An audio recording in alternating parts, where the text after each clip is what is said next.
on fire!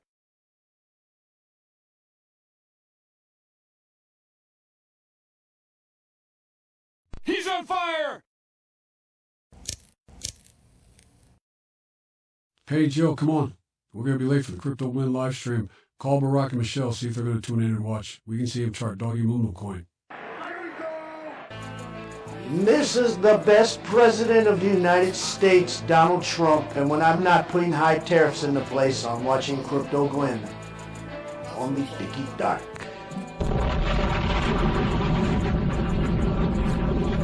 We are late. The Crypto Glenn live stream has started without us. You fail me yet again, Starscream. Jeez, I'm excited about this. You're watching the Crypto Glenn nightly stream. Real Alpha, Glenn, can you chart Doggy Moo coin for me? I'm too old for this shit. You know what time it is when you hear this, right? Let's get ready to rumble!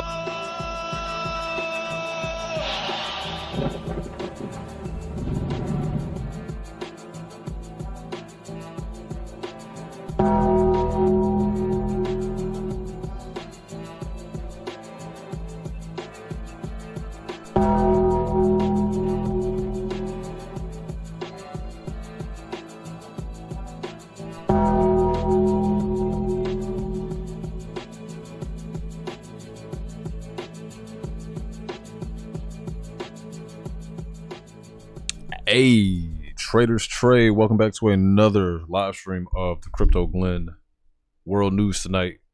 Got an exciting show for you. We're going to go over some news here. We're going to go over some charts. Anything else you guys want to look out in between then, let me know. We will definitely bring those into the forefront. If you have never heard of me, seen me before, I am your host, Crypto Glenn. I want to say thank you for joining. Greatly appreciate it. First and foremost, probably the biggest piece of news that we have here tonight.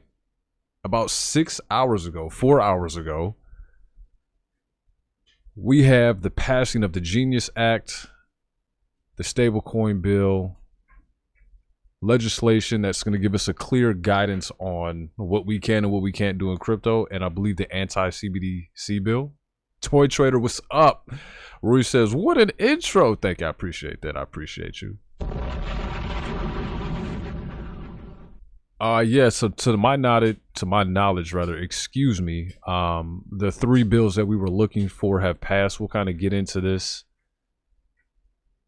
Also going to cover President Trump, the rumors that he's going to fire Jerome Powell. Been hearing about TikTok.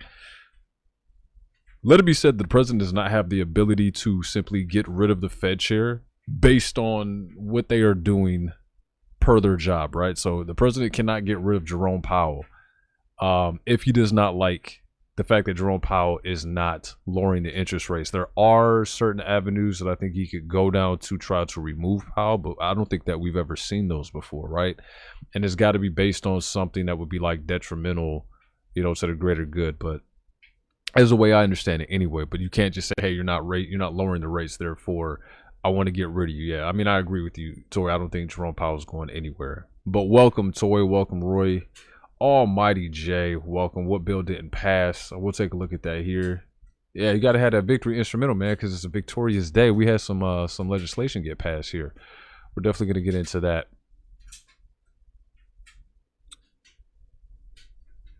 House narrowly advances landmark cryptocurrency legislation on Wednesday, including the stablecoin regulatory framework and market structure rules after a controversial presidential vote. They're talking about what happened yesterday. Votes not getting passed. We're expected to get passed, and they didn't. So today the vote took place again for the second time, and the yays had it by a very slim margin, 4 votes in total.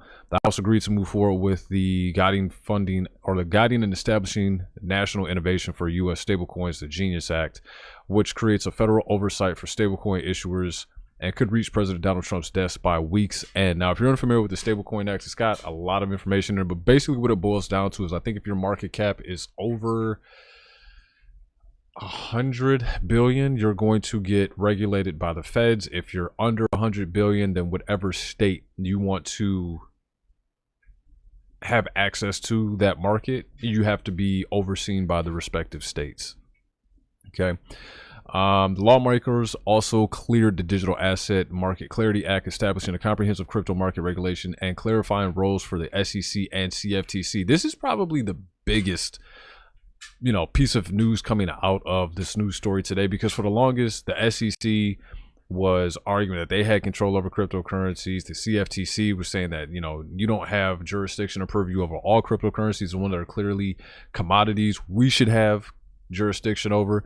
So it's good to see that, seemingly things have been resolved between these two agencies, alongside a measure barring Federal Reserve from issuing central bank digital currencies. That was probably the other thing that a lot of people were fighting for. What's up, D. Carl? What's going on, Meech? Good to see y'all here. Crypto Wolf AI in the building. Good to see y'all, man. Thank you. Crypto Wolf, thank you for the heart meets. Appreciate you. Mr. Oscar, appreciate you for the Go Popular. And my guy TV with Trey, thank you for the heart meet as well. You guys are amazing.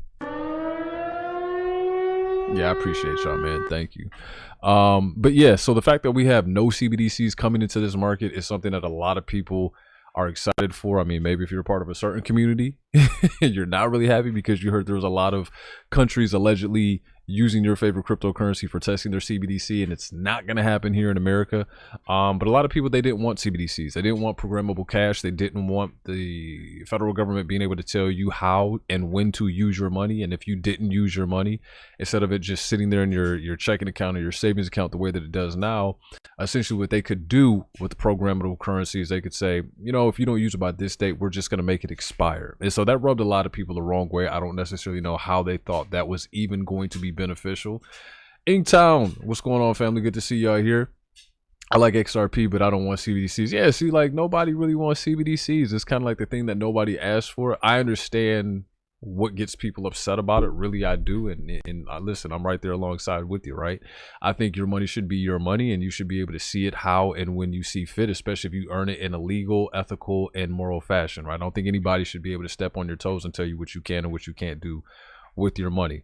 The thing that I find incredibly interesting about this is this line right here. Not a single Democrat representative supported advancing of the bills. Not one. Not one? I beg your pardon. I beg your pardon. I beg your finest pardon. Like, listen, it's no secret that cryptocurrencies, when you do them right, when you invest in them properly, they have, I can't even say a way anymore, right? Because this has been documented. Some of you are going through this. Some of us are going through this right now. But when you do cryptocurrencies right, they have not just a way, but they have, it's not even an ability. There's a strong possibility that when you do cryptocurrency right, you can directly increase and elevate whatever financial standing you may have, which can lead to a plethora of opportunity down the road. So the fact that not a single Democrat would vote for this is kind of all but telling. I have the fortune of meeting people on what seems like a regular basis, right? Just the business in real life. And I come across people who are hardcore Democrats. I come across people who are hardcore Republicans. And the thing, especially from the Republican side, is they make the accusations that, well, these Democrats, they just want to keep you dependent upon them. And they don't want to give you a way to benefit yourself. And it's just kind of like enabling with all the services, like the SNAP benefits and just a laundry list of services that people may qualify for. And while I can see where they're coming from, if I don't incentivize you to try to help you find upward mobility, you're just going to stay where you're at. And if you don't have any incentivization to advance yourself, yes, you're going to forever be dependent upon me. And I think to a certain degree that can be enabling for people. But I think if you have some kind of condition where you need assistance, maybe you're not able to work, you're not able-bodied, then yes, 100% those things should be available to you. But if you're like, well, you can't get a job in this house because if you do, it's going to bring the household income up beyond a certain point. It's going to take away from whatever benefits or assistance I may be on. Like, I don't necessarily subscribe to that theory. And I would tell anybody that, right? Like, if you have a legitimate need for it, like, yes, 100%, we should make that available for you. You should be able to get that. But if you are able to work, like, you should take your ass to work. It's just, Do I like Picoin? I don't. I'm straight on Picoin. I'm good on that. Selling some XRP for the new. Oh, Phil, you about to get some new blades? Mizuno. I haven't seen those yet. I got to check them out. Good to see you here, Phil. Long time no see, man. Good to see you here. But yeah, I think it's funny that not a single Democrat voted for this. This is going to help so many people. Because now, listen, the last administration, it was enforcement by lawsuit. They wouldn't tell you where the out of bound lines was. They wouldn't tell you where the lines were. They just said color inside the lines. And by the way, if you go outside the lines, don't worry about it. We're going to let you know. But it's like, yo, can we get some kind of guidance on that? Because if we know what we can and what we can't do, then we're less likely to do the thing that you don't want us to do. They're like, nope, we're not going to tell you what out of bound lines is. You just have to toe the line and hope you don't find it. So I gotta admit, man, it's not really looking great for Democrats, especially if this market goes off like gangbusters. There's going to be a lot of people who are finding maybe newfound wealth, maybe not so newfound wealth, but they are going to be able to put some, you know, tens of thousands, hundreds of thousands, maybe a couple M's in their pocket. Again, I said those are people who are, you know, those of us that are doing crypto right. It's shaping up to be a really good market for us, and we haven't even gotten to the traditional point where, you know, alt season, where alt starts to run, if we even get an alt season. What's up, DJ Queen? Good to see you here. Mondo, man, what's going on, family? Good to see y'all. Good to see y'all. Trey, I appreciate the tiny crown. Thank you, Steelman, for the tiny crown as well. D. Carlson, and awesome. Is that a corgi? What is that? I think that might be a baby bat or a lemur. Is it a lemur? I think it's a lemur. It might be a lemur. But yeah, I mean, if this is beneficial to a lot of people, imagine what the next election cycle looks like. Hey, we're the party that issued in legislation for cryptocurrency. Oh, and by the way, it had a profound effect on market participants. How do you then proceed to claw back voters to your side and say, hey, we're the Democrats. We know we wanted to stifle brand new innovation, brand new financial innovation in this country. And we know we wanted to do so that we couldn't be the leader in the space, but you should still vote for us. Like, what's this? What's the stick? What's the candle that you dangle in front of people in order to get them to vote for your party? Crypto Wayne with the tiny crown. Appreciate you, family. Thank you. I got a harasser in the chat. Who's in the chat? People will still forget. I mean, listen, man, you make a few $100,000 to a few M's, like God forbid 10 million. It's like kind of hard to forget that. Kind of hard to forget that. Somebody puts a few $1 million in my pocket, like you can call me to help you bury a body and I'll be there like that. I'm kidding. I'm just serious. Yeah. Who's a harasser? I need some clues. You know what I'm saying? Like, who don't want a milli? What's up, Donovan? Who don't want a milli, bro? Now, we had this conversation not too long ago. I forgot was it Wes? It might have been Wes's live, like a little while ago. We were saying, what's the difference between someone who's like a millionaire, decamillionaire, 100 millionaire, and a billionaire? And I said, I think once you get to a certain point, there really is no difference. Like, there's nowhere the billionaire can go that someone who, say, like, is a decamillionaire or like really 100 millionaire. Like, there's nowhere the billionaire can go that you can't go. They can just afford to stay there for longer. Say if it's like a vacation, like a real hot vacation spot. Now, I would default to say there's no real. I would default to say, excuse me, that there's no real like super secret clubs, but maybe that's just the vantage point that I have because like I'm not a billionaire, so I haven't received any special invites, right? Invitations that I have received this far, like it's cool stuff, but it's not like, it ain't like no white parties or nothing like that. It's not like a Michael Rubin white party or anything like that. But I'm not like 100 millionaire, decamillionaire, you know, or any of that stuff really. So I don't know. We'll see like what happens once certain thresholds get hit. Like, do I know some folks like that? Sure.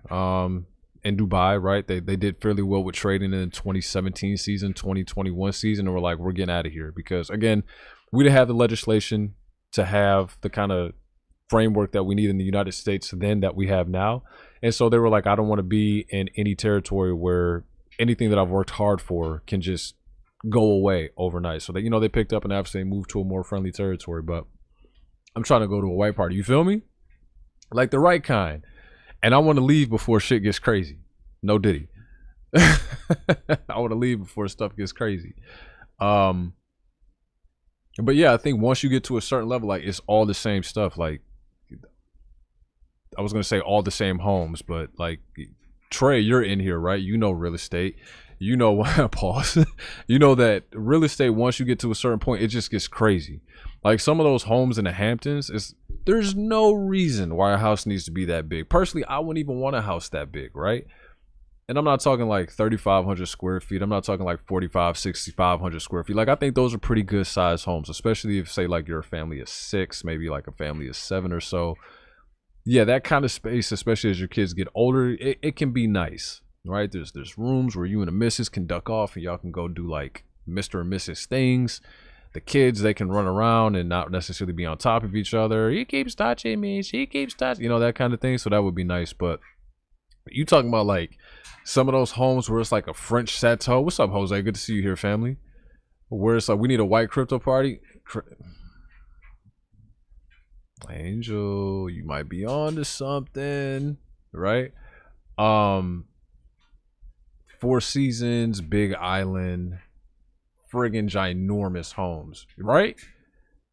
I wouldn't even want a house that big. Like someone could be in that bad boy waiting for you. You wouldn't even know it. Like I was watching this interview with 50 Cent. He was like, yeah, when he bought Tyson's house, he said it gets to a point where you don't even want to go down certain hallways. I'm like, yeah, I don't need a house that big. I don't even need a house that big. It's crazy. Why do you need 17 bath? Exactly. You can only use one of them at one time. Like realistically, I think once your house gets north of like, if you're in the area where you got like say three bathrooms in your house, like it's a pretty good size. That's a pretty good size dwelling. Five's a little crazy. North of 5, you know, maybe 5 isn't crazy because if you're entertaining, obviously you don't want people in your bathroom. Like I know when I got people at my house, like I don't want people in like the bathrooms that I prefer. I'm gonna just be transparent with y'all. Some of my bathrooms, the toilets, they just flush better. Like it's a more powerful flush. I don't know what it is. I don't know how the engineers engineer it. It's just like I have toilets that I prefer because like maybe the ambiance is a little warmer, or maybe they just got better flushes, or like whatever the case is. I don't know, right? But like I said, once you go north of like 5 bathrooms, it'd be a little crazy. The wife and I went to it's like not a grad party, but one of her co-workers, they were just like hosting and having people over, and they had a pool house, and their pool house was like fully functional, bathroom, like the works. And I'm thinking to myself, it was one of those houses like you pass by it at 25 miles an hour and it takes you 7 seconds to pass it. Yeah. Yeah. Why does Pulse Chain have the 3rd largest ETH treasury? I mean, they got to try to make money somehow, right? There's not a whole lot going on chain. I'll take 4 bathrooms and a servant to white. Hey, listen, you ever heard that Lewis Black? He said if he had crazy money, he would have a personal like ball washer. Diabolical work, like nefarious work, right? Again, I think like if you got a crib and it's got 2 bathrooms, you're in pretty good shape. 3 bathrooms, all right, you really cushy. 4 north of 5 is getting a little crazy, right? Because then you can lose things and not even remember where you put it, especially if you have small kids. Like not all those bathrooms can get cleaned all the time. Like I know people who have bathrooms in their basement, and you go into the bathroom for the basement, like let's say you over there watching a game or whatever, and it's just like you could tell this bathroom doesn't get used a lot, right? And it's not dirty, it's just not how the other ones be. If you know what, if you've been there, you've been there. Like if you know, you know. You know. Do I think Crow can go to $1 this cycle? I don't know. We'll take a look at it here in a little bit though. But yeah, going back to my original point, I think the fact that not a single Democrat voted for this is crazy. I think you're kind of burying yourself, and I think this speaks to. I was having a conversation with a cousin of mine, and she's in Washington, obviously doing like very Washington-esque work, and I told her, I said, Democrats have a problem with messaging. I don't know that if Democrats can really identify their base, and if you ask a Democrat what their base is, if they could identify a message that goes along with them. And this is coming from someone who has grown up voting career Democrat. And over the last couple election cycles, like it's changed, right? There's been some Republican votes. There's been, a lot of independent votes. I just feel like the Democrats are just way off base. And I think they need to try to find their way back to center. Because if you have this administration have somewhat of a successful outing by midterms, like the next 4 years likely doesn't look great. Heaven forbid this administration finds some type of way to put money inside people's pockets and like ease the financial problems that a lot of retail people are having. It's going to be crazy. Like, the Democrats probably needed to get on board with this and then should have been trying to work out their own initiatives alongside it. So that going into midterms, if this market turns out to be successful for people, they can say, hey, not only were we a part of that, but we also had our own initiatives that we were running, right? So again, I don't know if like they lost their primary strategist, but like they need help. They need help. While House Res 580 first cleared the hurdle today, the vote formally adopted the resolution call, roll call 198, fell short, making yet another stumbling block for crucial bills such as the Genius Act, Clarity Act, and the Anti-CBDC Act. I'm assuming that this is probably from yesterday, if I had to guess, because a lot of the publications I'm seeing now say that they passed. I've seen videos where they're actually voting on it inside the House and they've passed as well. So, a lot of great news. Let's take a look and see how the markets are reacting. Not really. Not really. ADA looks like it was in a little bit of a ascending channel here a moment ago. Looks like it wanted to break out. It's currently testing support again. If ADA does in fact fall out of that channel, I would fully expect this to return back to 63, but we're gonna have to wait and see. This is on the 4 hours, so you could be looking at this anywhere between the next 3 to 5 days or as early as the next 4 hours. As far as the cryptos look right now, everything within the last hour has kind of taken a little bit of a dip, a little bit of a haircut, not anything too crazy. Pump probably being the biggest loser right now at around 3.9%, but I'm not surprised, man. Like, anytime you got a token that's out there that's got like 1 trillion tokens and they come on, they're like, hey guys, we're actually gonna burn, I forgot how much they said, but obviously it wasn't enough, right? I think what happened was they burned, people saw a small bump in the portfolio if they were holding pump, and they said, hey, now's probably a really good opportunity for me to de-risk and take some money off the table, and I'm gonna do just that, right? I saw a couple things today. People are like, hey, I actually want to start like dollar cost averaging into, say like XRP. I saw one gentleman's video. We're going to check the ISOs. And the problem is he's buying up here, right? So his total cost of acquisition before buying into XRP this go round was say like 54 to maybe 60 cents. And now he's going to buy in at 340. When you look at that average, you're probably bringing your total cost of acquisition over $2. So you're kind of hustling backwards. Like, I get it. You might be trying to play the game where, hey, XRP is running right now. In case this thing decides it wants to go parabolic, I'll have more, and therefore my returns can be bigger. But you also have got to play the game. What happens if it doesn't, right? What happens if a lot of the craziness that people are expecting from XRP never happens? And the only thing that you've done is simply price yourself out of more gains, and you've just risen your total cost of acquisition. So that's really why, if you're going to do that, if you're going to play that game, you really got to be careful. You've really got to be methodical, very strategical, and understanding where is it that you want to buy. Not just doing so blindly, but really looking at this chart. Because when I look at XRP, especially on the 4 hour, the daily, things are starting to run a little frothy, right? Let's take a look here on the 12 hour. Starting to get some rejection off that same point. If we were to go, we talked about this one of the last times we went live, right? This zone that XRP is in right now, I don't want to say it's been problematic, because I think that's probably going to be a little dramatic, but this has been an area of contention for XRP before in the past, right? Going all the way back to January 25, March, and here we are again. Actually back farther than that, December of 24. Again, if you're an XRP bull, you want to see there was something good that happened here, just for full transparency, right? You had price start to make its way above this zone, and that's good. What you also need is for the next candle to act as a continuation candle and start to push off. The only problem is, like, even if that happens, I wouldn't necessarily you're out of the woods, because we've kind of seen that here before, and we don't want this to act as like a natural liquidity zone trap up here at around what's the highest on this? Like 345, right? So you've got a couple of turbulent areas on XRP you've got to get over before you're really outside of the woods.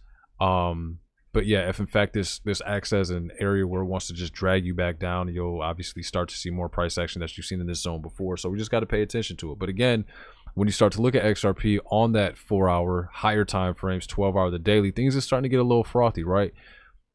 It's starting to kind of go into that super cruise mode that I tell people about. A lot of times people will try to take trades just based off the RSI. And I always try to warn them against that and saying, you know, you can't. Everyone says you don't have your God book anymore, Glenn. Yeah, Erwin, I got it. If you need it, I can get it to you.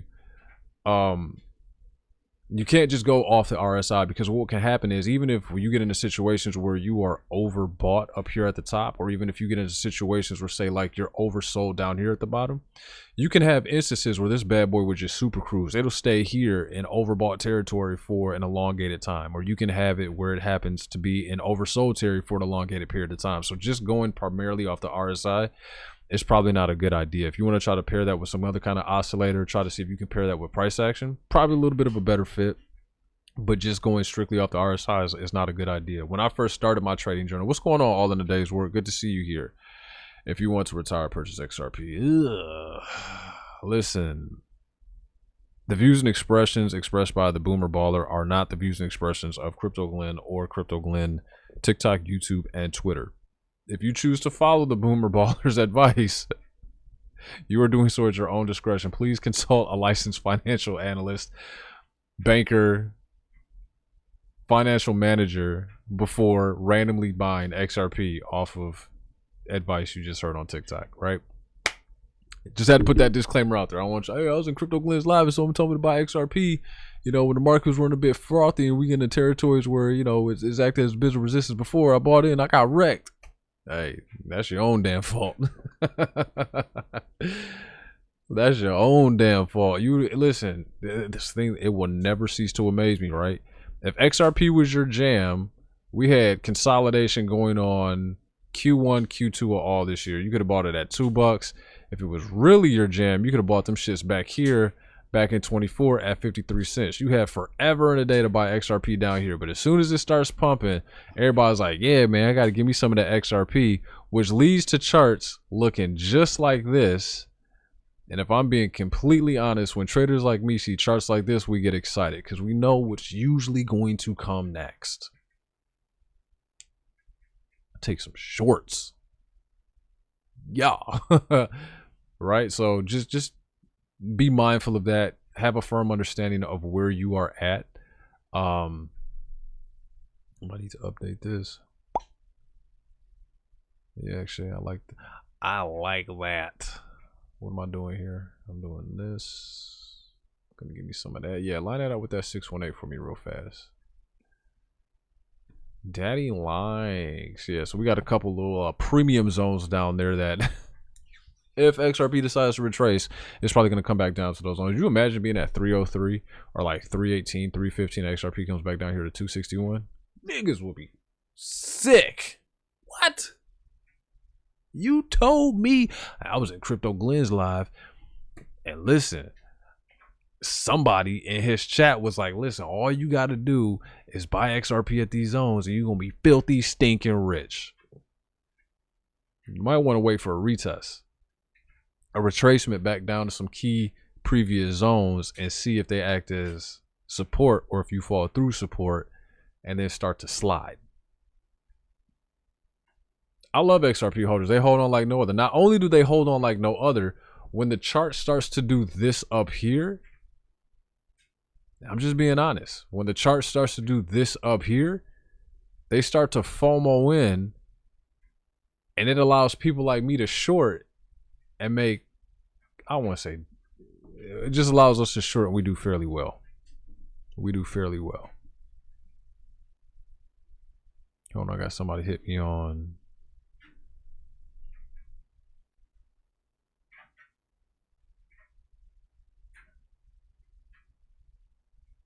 Yes, that makes sense. That makes sense. I had to. Yes. Yes. That does make sense. Rory says millions of dollars. Even if it was millions of dollars, I wouldn't hop on TikTok and say that. Like I did that one time with like my tax information. I was like, bam, here we go. So I was like, you can't trade, you're not a good trader. I'm like, bro, here's literally the check I had to write to the US Treasury. Here you go, count the zeros. It's crazy because I never see him in my live anymore. Like I showed him that and they were just like, yeah, he ain't the one, he ain't for play. Let me just go ahead and find somebody else. Like what was returns yesterday? We did like 55% on top of 18% on top of like a 46%. I think a day or two before that, like a 283%. Like I'm gonna owe the government a nice little check this go around. Like I haven't figured out how to break it to the missus yet. We're gonna owe them niggas a check. World class items. What's up, Glenn? Hope all is well. All is fantastic, right? We got some bills, we got some legislation, everything that got cleared. It's a great time to be in crypto right now. Alts are still, you know, not really going crazy. But Bitcoin's doing well. Ethereum woke up, right? We had that. Shout out to everybody that took that video that I posted up. I don't know how long ago was that at this point, where I said I had a sneaky suspicion ETH was getting ready to run. Maybe a month and a half, 2 months ago at this point. I was like, ETH's getting ready to run. Shout out to everybody who hasn't forgot about ETH. Like if that was you and you said, hey, I'm going to use this as a moment just to kind of do some research and see if my analysis lines up with Glenn's. I don't even have ETH on here. What am I doing? A, B, C, D, E. Yep, there it is. My bad, y'all. I went to public school. All right, sometimes I forget. Like ETH is $3,300 right now. It's almost about to be like 34. It's crazy, right? But again, ETH is no different than a lot of these other cryptos, right? That chart is going straight up and down. It's like someone gave it a little blue pill. It needs to come down. It needs to retest some of these zones so we can really see, is this the real thing or is this a hit and run? Y'all remember that old Paula Abdul song? Straight up, now tell me, do you really want to love me forever? Or is this a hit and run? You feel me? So we got to see if ETH is really ready to love y'all forever or if this is really just a hit and run and you're getting forever. I see you, Roy. Or if this is just a hit and run, right? And so in order for us to do that, personally, in my opinion, we need to come down here, right? Maybe to a couple of these zones down here, retest some things, maybe come back down around 50% this zone right here. See if we're going to turn around and build off or if we're just going to turn over, roll over. The thing that gives me pause for concern is this bad mammer jammer right here, right? Y'all see that gap? Look at that. Price action is all the way up here. My moving average is down here. The distance between the middle is called extension. Whenever we have extension, normally prices got to revert back to the mean. There's two ways to do that. Ethereum could just go crazy and go on a run and pull the moving average up right along with it. Or we're getting ready to see a little bit of reversal here and price is going to come back down and meet us at that moving average, right? Now, normally what I like to do in these instances is just kind of take a look at the volume, but the volume on ETH doesn't look terrible. It doesn't. And this is probably due to the fact that we've got a lot of institutional interest in Ethereum. So they're buying it. And the fact that ETH has a spot ETF. So it's just like Bitcoin, right? Now, it didn't take off like Bitcoin spot ETF did. It was kind of lagging a little bit. It's like, hey, I'm here if anybody, you know, wants to buy some ETH. I got to spot Bitcoin too. But I think a lot of what we're seeing here, this volume here is a lot of institutional interest and a lot of institutional volumes. You know, obviously they're buying. So one of two things could happen. Again, you know, they buy and sell all the time. And if we run into a situation where they sell, say like in the next 2 days of this week, or maybe even leading into next week, yeah, this will probably come down here, but it's probably not going to be an end of the world kind of a bet. Where's ETH been at for the last 5 years? ETH has just been kind of chilling, right? So ETH has had some things holding it back. The gas fees on ETH haven't really been all that great. People are like, hey, why would I get on Ethereum and pay ETH gas fees when I got things like Sui, Solana, you know, BNB. BNB really stole Ethereum's thunder before Solana came to play. And the thing that a lot of people liked about BNB is obviously I think it's an EVM. So there's still some familiarity there. A lot of the same things you could do on ETH, you could do on BNB, but it was just a whole lot cheaper. To launch during the crypto bull run last go around, in order to launch a Ethereum smart chain, a smart contract on ETH, it was like $1,500, $2,000. BNB, you could do it for like pennies. So people are like, if I got a project, especially a meme coin, why would I launch it on Ethereum? I can just launch it on BNB, right? It's a business. How do I keep my costs low and maximize revenue? They're like, yo, we just gonna do it on BNB. Well, then BNB started to get a little too crazy with the meme coins that just turned out to be rugs. So everybody moved over to a new blockchain, Solana, trying to chase the same opportunity. And that's how Solana really got its start. That's how Solana got its start. Where will we see the price of Ethereum go? Kind of hard to tell, right? I don't really want to get into that whole entire game until we see ETH maybe near 4,000, right? I think we're gonna get ready to run into some turbulence here on Ethereum at around like 35, if I remember correctly. But I think ETH, assuming that they don't muck it up any kind of way, I think ETH is going to be a very strong performer. I've always felt that way. I've always said I feel like people, they get ready to write off Ethereum, and as soon as they get ready to write off Ethereum, Ethereum decides it wants to stretch its legs and go for a run. We saw that in 21. We saw that after the bear market of 18, 19. Ethereum got all the way down to $84. Put a 1 in the chat if you were here for that.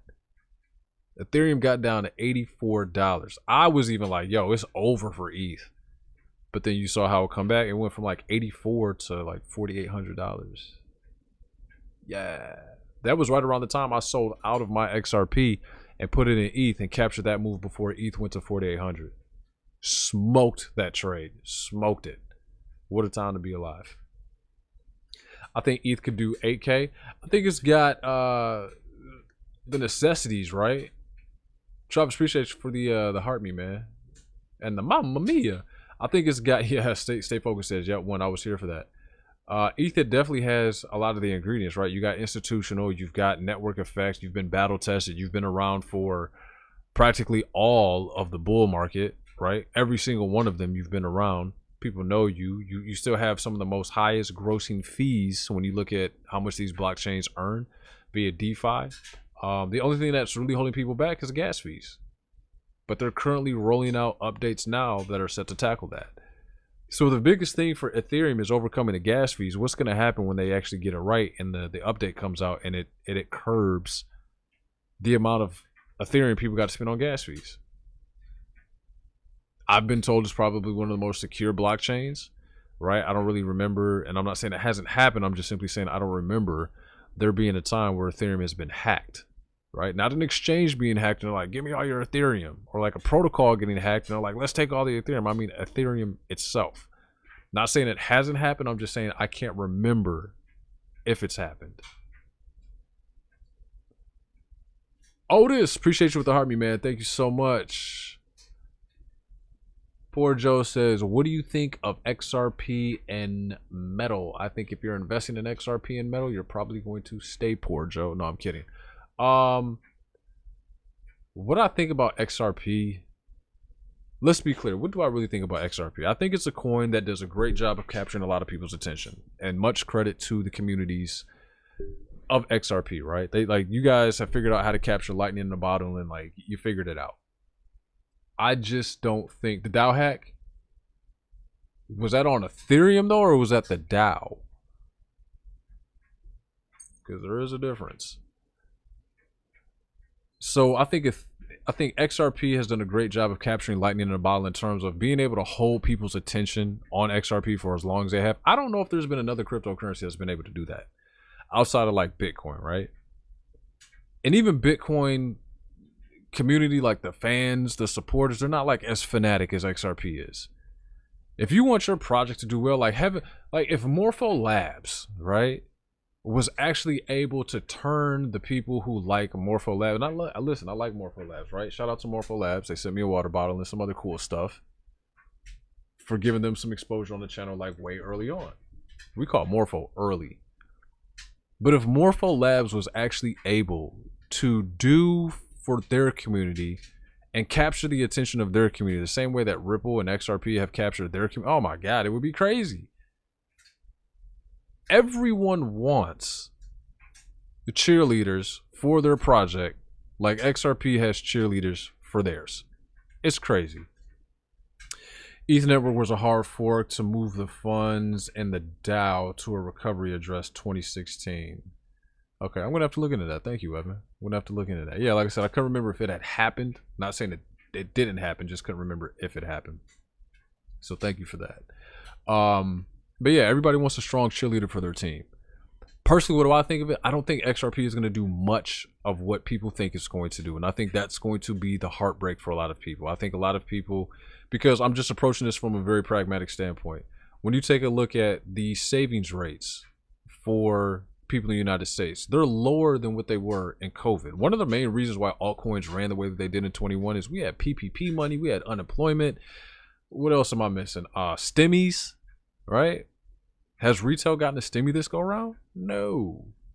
So I think what's going to be heartbreaking for a lot of people is if that does not happen, if there is no capital injection into the hands of retail, there is no institutional adoption, there is no institutional order flow for XRP. There is no XRP spot ETF that is, being held by the big boys, right?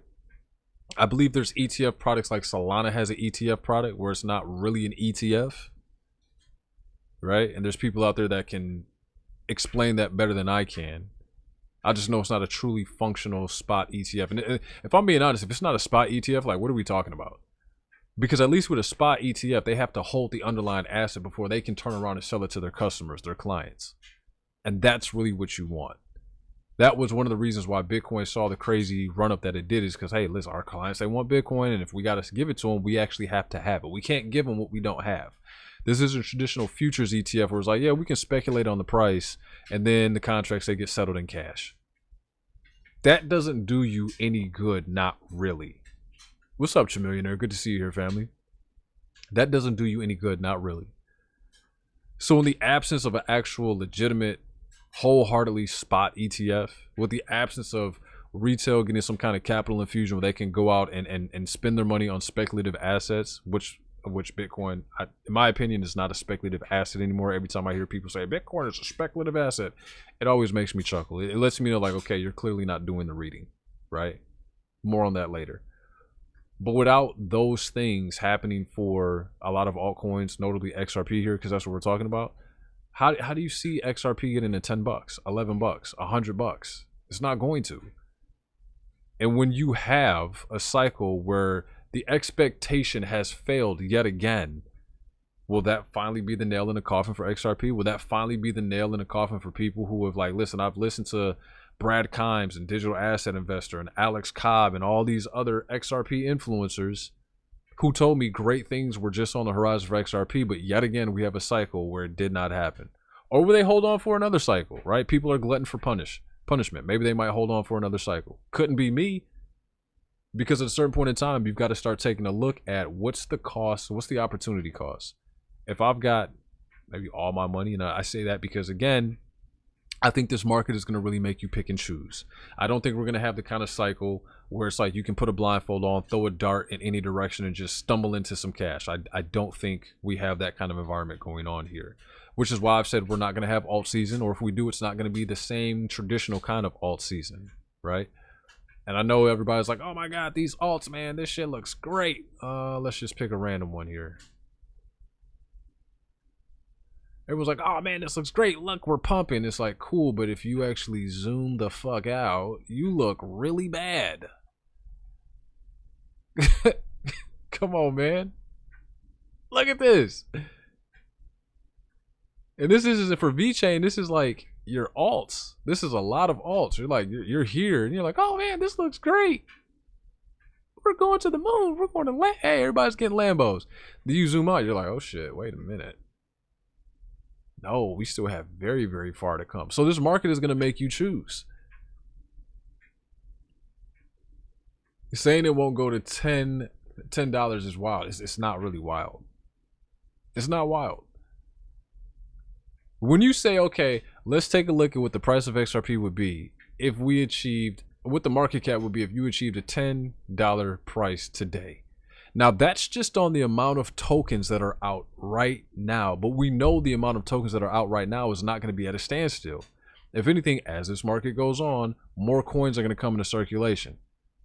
We've talked about this. If you think of market cap, right?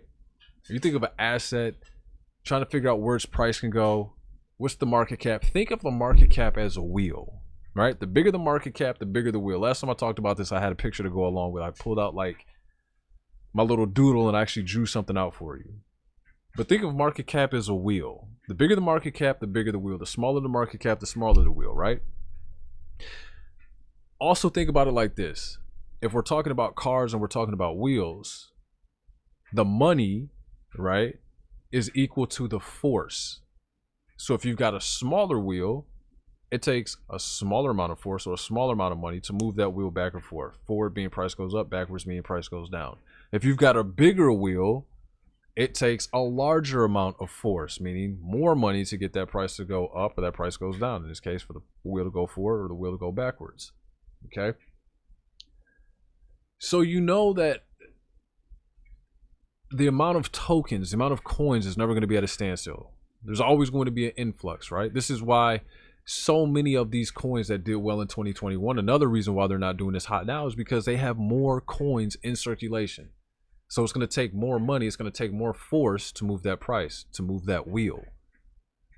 So when you take a look at the price of what XRP would be, what the market cap would be at $10, you've also got to say, okay, well, there's no way we're going to have this amount of tokens and circulation. We've got to add some. Well, the more tokens you add, the more money has got to come in just to get that price to move up. But it's not like Bitcoin, where Bitcoin is probably one of, in the legitimately, truly deflationary tokens, right? It's inflationary, but it's more deflationary because when you take a look at the amount of tokens that actually get used or actually get mined, they don't sit around for a long time. They actually get consumed very rapidly, right? Ethereum, while it has the burning mechanism, there are still periods where it's still very inflationary. We saw this happen at the beginning of the year. You were inflationary, but you still weren't burning enough tokens and tokens that were being created. And you've got some other cryptocurrencies, they don't even worry about the burning attribute. They're just like, yo, flood the market with tokens. Let's get paid. XRP falls somewhere now. I know they got their escrow and whatever they don't sell gets locked up, but there's always more tokens available on the market. Like if you were to go to CoinMarketCap and look at their Wayback Machine, matter of fact, for funsies, let's just do it right now, right? Oh, here Glenn is again. He wants to try to teach us some shit. Yeah, man, because y'all got to know this shit. CoinMarketCap, historical data. Whoops, don't want that.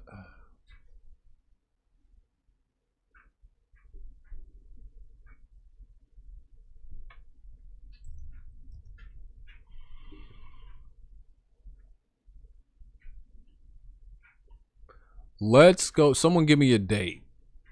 Let's go from like, I don't know. When did XRP come out? 2012, 2014?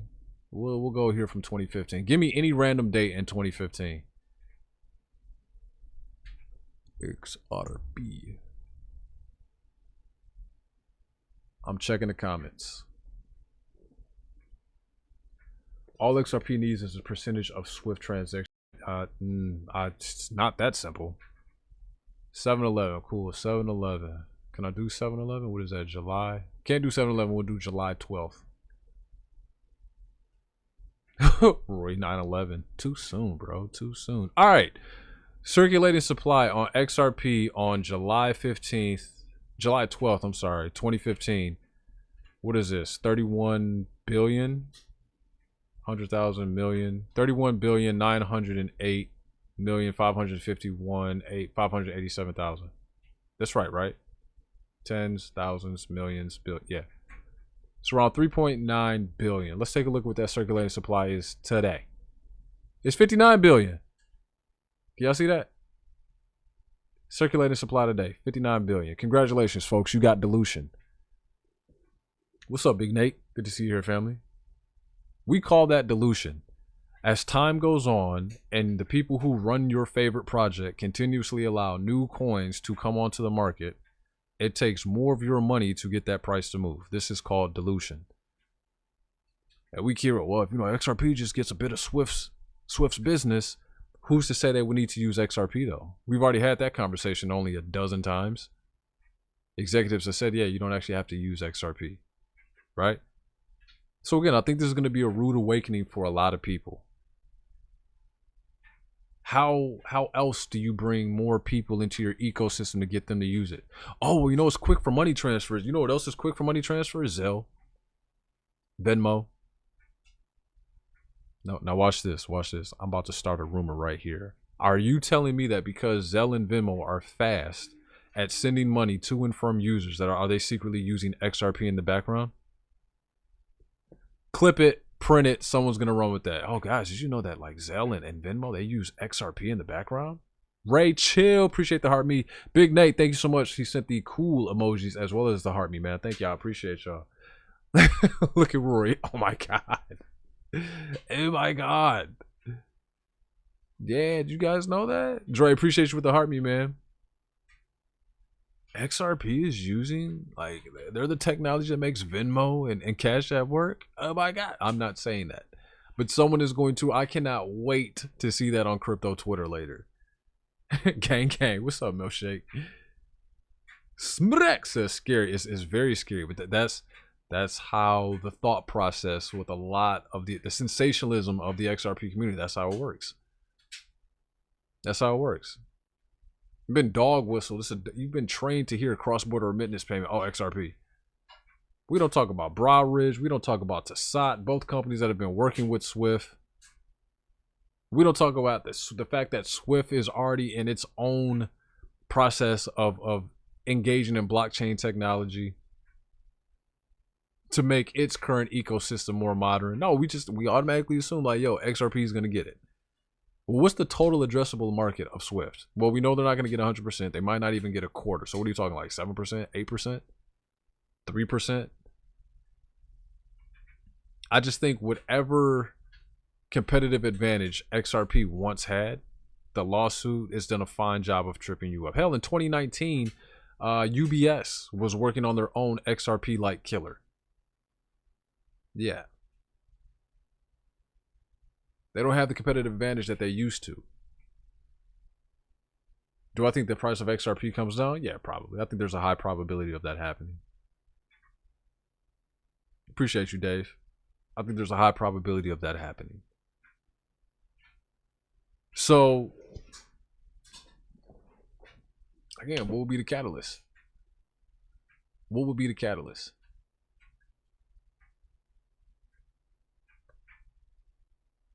What would be the catalyst? You've got all these companies that can do the same thing that Ripple can do. You've got all these cryptocurrencies that can do the exact same thing that XRP would do. Well, you know, my favorite. Well, you know, when the financial catastrophe happens, you know, they're going to have to look to XRP to bail them out. Why? Because XRP would be like the currency. Backed by what? Backed by what? Excuse me, because if your argument is not going to be backed by anything, great, we already have that system. That's the one we're in now. And what makes you think Ripple would have all the money in the world to be able to bail out the world in like this mass catastrophe? Oh, T-bills? Cool, we already have that now. So if there's going to be a major catastrophe with the dollar, with currency, the T-bills would suffer. And then what will we be backed with? Nothing. Okay, cool, we have that system now. Well, then if you're going to tell me, well, we'd be backed by the T-bills. Okay, cool. So you're going to be backed by the dollar. Cool. We already have a system like that now. Anyone can come in and buy the actual government bonds. You see what I'm saying? You see how, like, when you look at it like that, you're like, damn, it really doesn't make sense.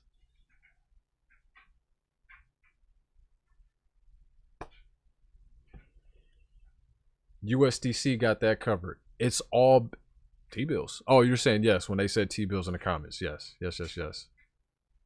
The price looks so strong. It can look strong. Like I said, my prediction, the probability, right? I would say $3 to $5 this cycle. We're at 3. We've been at 3 before, so check, right? Come holler at me if this thing gets to $5 and a penny. I don't see it happening. Where's the drive? Where's the demand? Where's the engine? It can't be cross-border, because if I'm in Djibouti, Africa, and you're in Cyprus, or if you're in Amsterdam, and I send you $25 of Doggy Moo Moo coin, guess what? Doggy Moo Moo coin just became a cross-border remittance payment. You can use ETH, Bitcoin, Ethereum, Virtuals Protocol, BNB, AVAX. You can use anything. I'm not hearing anything in great enough conviction or concrete that would make me be like, hey, you know what? Maybe I was wrong about this. Because I've been right about this project, this coin, for like the last 5-6 years. I've only been in the space 8 years. So what are we talking about? So I think the biggest heartbreak for a lot of people is they realize, damn, XRP is really not going to do half of what I think it's going to do. There's going to be no $10. There's going to be no $100. It's not going to be $1,000. Like, Lord Jesus, no. No. Not Djibouti. Djibouti. $3 to $5. That's the best case scenario in my mind. If it gets to hell, I don't know, $5 and a penny, like come holler at me. Like I got a cookie for you. Come back into the chat. $10,000. Listen, XRP gets to $10,000. I'm jumping off my garage. I hear you, but I think they're trying to get institutions to be able to send stable coins low fees. Stable coins are already low fees right now. How much do you think it costs to send a stable coin from point A to point B? It's not much. It's not much. And I think, and if I'm being honest with you, I really believe that's the reason why you see Ripple doing all of the not backdoor dealing, but all the buying and selling that they're doing of all these companies. They're not even selling, they're just buying. Because when you cannot penetrate a market organically, you just start buying up companies that are already in the space. I don't even hate the play. I think it's very smart. I think it's worked before in cases before. We can't achieve market penetration organically. Let's just buy up companies in the space. But if you can't obtain market penetration organically, what does that tell you? Because you've been around, you've done the dog and pony show, right? You've shown people what you're working with, but you still can't achieve market penetration.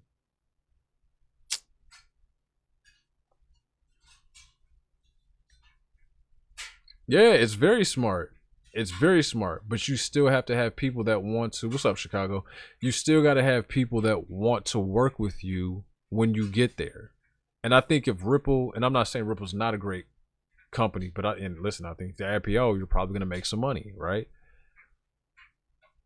But I think if XRP was this really great token, like the end all be all, the solution to everyone's problems, as soon as you started showing people this thing, they would have been like, yo, we need that. Lock it up. We need that. I've heard people tell me, yeah, American Express is using Ripple. I've heard people tell me Bank of America is using Ripple. I've heard people tell me the IMF and the Fed is going to use Ripple. But why is it whenever I go do my own independent research, I cannot find that exact same information from those sources? And then when you tell them, show me. Can you show me? They always say, oh, you got to do your research. Oh, you got to do your research. Bro, I think you're kind of full of shit. He's on fire! I think you're full of it. I don't know. Something tells me they're trying to get around the Fed central banks somehow. I wouldn't even. I'm not even gonna touch that one with a 10-foot pole, because I think if you're trying to get around those entities, you're probably gonna open a bigger can of worms, and that juice just isn't worth the squeeze. Appreciate you, Jay, for the give it all. Thank you so much. Air Jim, thank you so much for the heartbeat, man. Appreciate you, Dre. Thank you for the 5 TikToks. You guys were amazing. Right, yeah, do your own research. Like, bro, I've been doing the research. All my research keeps pointing to the same thing. Like, me getting out of that coin back in 2020, 2021 was probably one of the smartest things I ever did in crypto. Like, I'm not seeing it. Or when they show you a source, it's like from bobsbasementblog.com. Like, what kind of third-party website did you get this from? I thought we were here to make money. And when I look at the crypto space, I clearly see a market that is like, yo, that little orange thing that sits in that #1 slot, we want it. Well, it's just a speculative asset. Is it speculative if you have companies all across the board that are saying, I'm going to buy it, I'm going to put it on my balance sheet, and they grow the value of their company without having to come out with a new product or a new service? No, that's real utility. You understand what Michael Saylor and MicroStrategy had to put up with? They were like, it's a pandemic. We can buy shares back from investors, but then that's going to come at a bit of a premium. And if we don't, we're going to end up losing talent to our biggest competitors. So what do we do that allows us not to have to get rid of any of our talent? And what do we do where we don't even have to spend the money to buy back shares? Invest in Bitcoin. I think this man is up some $30 billion since he started this. And it's only going to keep growing. I saw an article today. Someone else was just saying, hey, I'm going to put another 250 million into Bitcoin. Now, full transparency, the only time this gets really sketchy, because you got to have someone who knows how to build financial products in order to get this right. The second you start to have people go way too leveraged and they don't have the know-how to build out a financial product in the right way, and one's got enough leverage and it goes belly up and it starts a cascade event, yikes. Yikes. Am I running my dryer yet? It's laundry day. It's laundry day. Got to stay clean. Got to stay fresh. Bro, if Saylor sells, I don't even think he would. I don't even think he would. And if he does that change anything fundamentally for Bitcoin, or is it just time to actually realize a return? Because if nothing changes with Bitcoin from a fundamental standpoint, you just have someone who's trying to realize a return. What's the action in the short term? Okay, well, downside, sell pressure. That's it. It's not terrible. It's not the end of the world. It's not the end of the world. Yeah, I don't think he's selling. But even if he did, like, personally, I wouldn't care. Like, we had all those, allegedly, all those wallets that were, like, from the Satoshi era. Right? It's like, oh, why are they moving money? What's going on? Hey, listen, today, I went to the hardware store, and I bought a sludge hammer. Did you care what I just did with my money, my 25, 30 bucks that I spent on that sludge hammer? No. So why care what anybody else does with their Bitcoins that they've had for years? If nothing changes with the space, if nothing changes with the asset from a fundamental standpoint, it doesn't even matter. It doesn't matter. Appreciate y'all for running those up to 18K likes, though. Thank you. Thank you. Yeah. Listen, man. Listen, all right. Had somebody get out of pocket. I had to take care of them. I needed a sludge hammer, okay? Got to do what I got to do. No, I'm kidding. I'm kidding. I've actually had the sludge hammer for a long time. Anybody that works on their own vehicles, you know, sometimes, especially living in the Rust Belt, sometimes they get a little stubborn. You ever had like a tire get stuck on the hub? You got to grab like a sludge hammer and tap the wheel. Or a rotor that gets seized on there because maybe whoever did the brake change before you or before you got the car just didn't put any anti-seize on the rotor to the hub. You got to grab a sludge hammer. Every guy needs a sludge hammer in their garage. I don't care who you are. You need a sludge hammer. You got to bust up some tile, sludge hammer. You got to bust up some concrete, sludge hammer. But if it's like that old concrete, man, that ain't going to work. You're going to need a saw. I'm telling you that from experience, real life experience. Like I had a job. My God. This concrete was probably from the 60s. Y'all know me, I have a landscaping company in real life.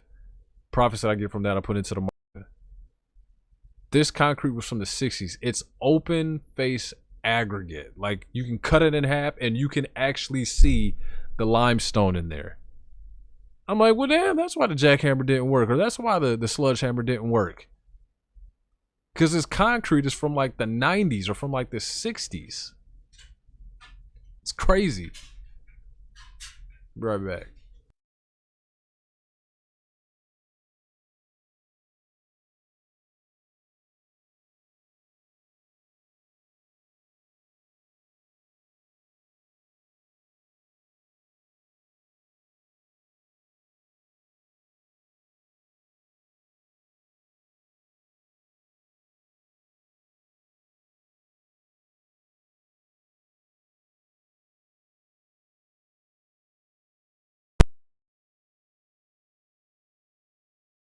Just realized what y'all were hearing. It's my button up. I got a datey date. Yeah. Like a sledgehammer. A sledgehammer. You know. Can I check out Omni? Yeah, let's check out Omni. Don't want to do that.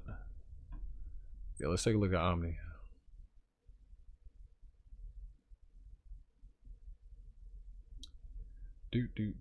Where in the world is it?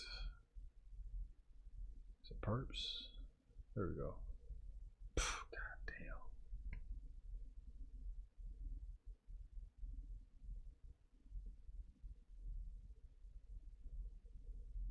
Property lawyer, what's going on? Family, how you doing? Good to see ya. I don't think this one's coming back, yo. Like, I get there was like trouble here. I think you can put this one with Gala Games. I think you can put this one with V-Chain. Graveyard.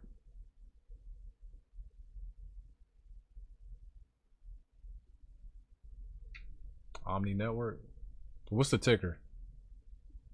Smrek. Appreciate the tiny the lightning bolts as well as the you're awesome. Thank you, family. You got to give me the ticker. Ticker. Because that one just looks bad. Omni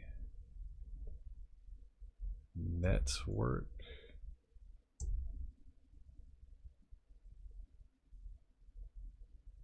Hey, Schmack, I see you, man. Thank you for coming to hang out. Is Quant dead? No, Quant's actually just woken up a little while ago. Let's take a look at that. Let's take a look at Beam, right? Let's take a look at Beam. While I'm waiting on that ticker for Omni Network. Where you at, Beam?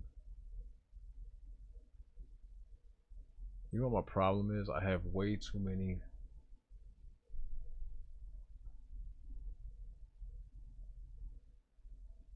So we talked about this the other night. Beam and a handful of other cryptos are at this really neat inflection point. Oh, wait a minute. Okay, cool. I got you, neat. Beam is at this really cool inflection point, right? So the first thing is we got to take a look at this. In order for Beam to try to even remotely get to some of the high points that it's recently been, it needed to get over this point right here, and you see it did. The thing is, and I have not recharted Beam, and I don't know how long, but this green line here clearly goes back a ways, right? All the way back here. I think we were looking at this being a potential demand zone that did not play out.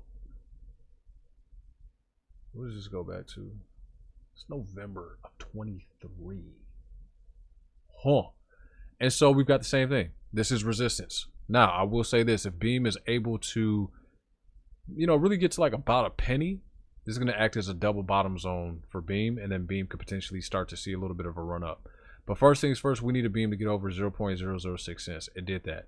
We need Beam to currently now get over 0.7 cents. Beam has got to get on the other side of 8 cents to 8.5 cents before we can even think about Beam doing anything remotely impressive in the near future.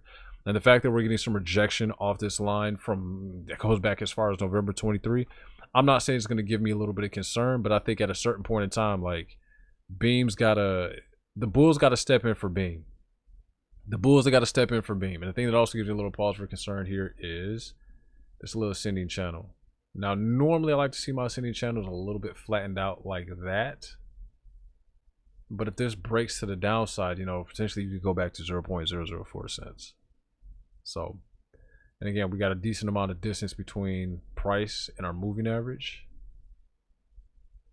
And so, we kind of need these things to work well together. The Bulls, they got to step in for Beam, and they need to push it beyond this 8 cent level. I just don't know if they've got the juice. What up, Saul? What's up, Blair? Good to see you here, my guy. The ticker Omni is OMNI. Let's check out Omni. We'll check out Pendle after that.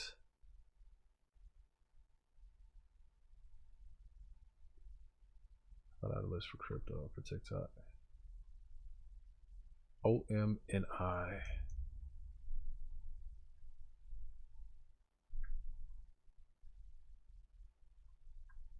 What does Omni do? What does Omni do? I've seen it. I haven't really had a chance to look into it. I'm not really too familiar with it. I'll tell you one thing. That's not good. What the hell happened there? See this? This is like our little 50%, I bet.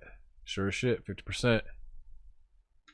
You lost that 50% zone. You weren't able to push back up and start moving your way to the upside, and you retraced. If I'm being honest, you might have just put me up on game. And that volume is falling off. Let me go down here to the 4 hour. Look at that. We got nested zones, y'all. Who said Omni? Who said that? Neek, I might have to put you on my Christmas list.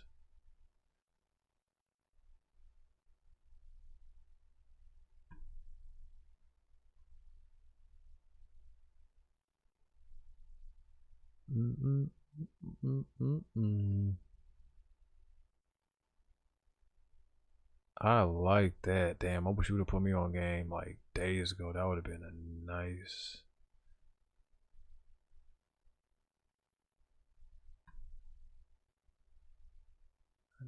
little play. What would that have been?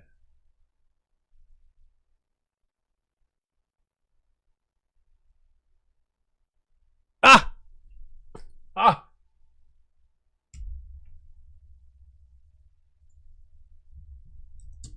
God damn it. I need that sooner. Neek, you might be the real MVP for tonight's stream. I think I see something here. This one might be prime for a little shorty short. Ah! I wish I'd have went live like 2 days ago. When did this happen? July 11th. 5 days ago. Ah! Damn it.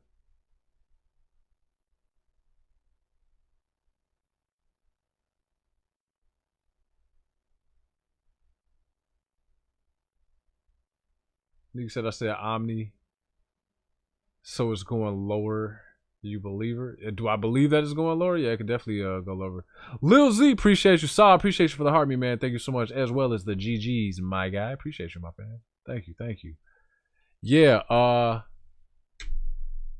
yeah. How much time I got left on this candle? 48 minutes. Damn, it's 11:11. It's 11:11, y'all. Make a wish if you believe in that kind of stuff. Nope. Get out of here. Yeah. I think I might take a short on Omni. I think that's gonna happen. I'm just gonna come over here to my Zibidazal.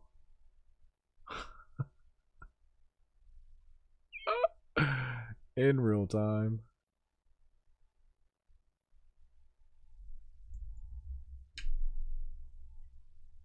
Pedal to the metal. And this one plays, I'll put you on my Christmas list. My guy. That's crazy. That's crazy.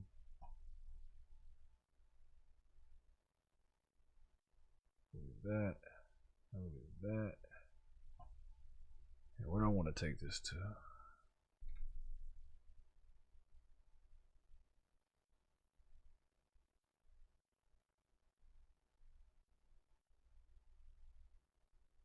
There, TP1. TP1, TP2.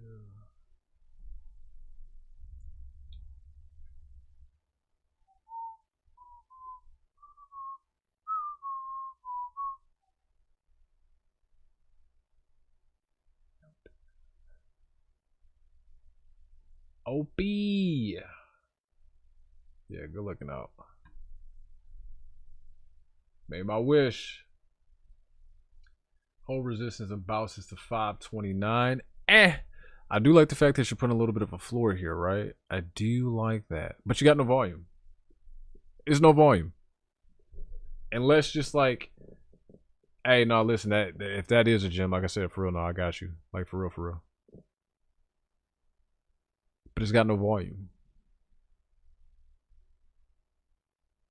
See what else I see in this chart structure here.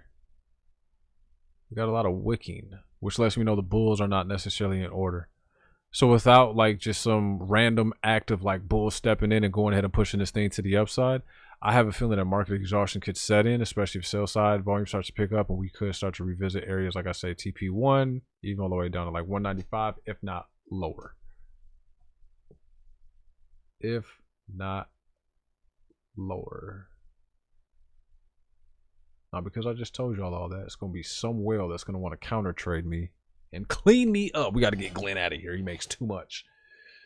He's telling all our secrets. Oh, my body is sore. Let's see what else we got.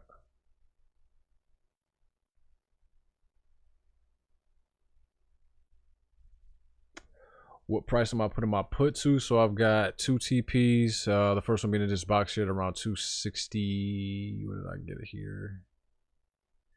Like 266, 265. And then if we fall out of that zone, which I think, you know, there's a decent probability that we might, 195. And if we get to that second one, I'm going to reassess, just because I think the fact that we've got a few zones on zones, nested zones, we might even have more. Yep, there's another one here. Yeah, I think 195 is pretty plausible. 175, 170 could, 175 could. I just want to give myself a little bit of cushion. CRV, we'll take a look at CRV. What is CRV? Today, internet.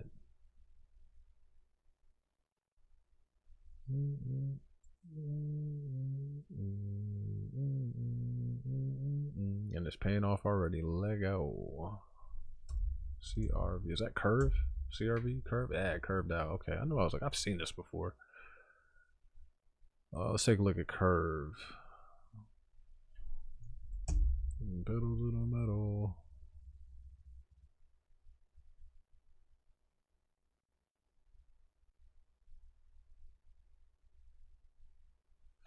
I'm not surprised. It's fucking DeFi. It's damn DeFi.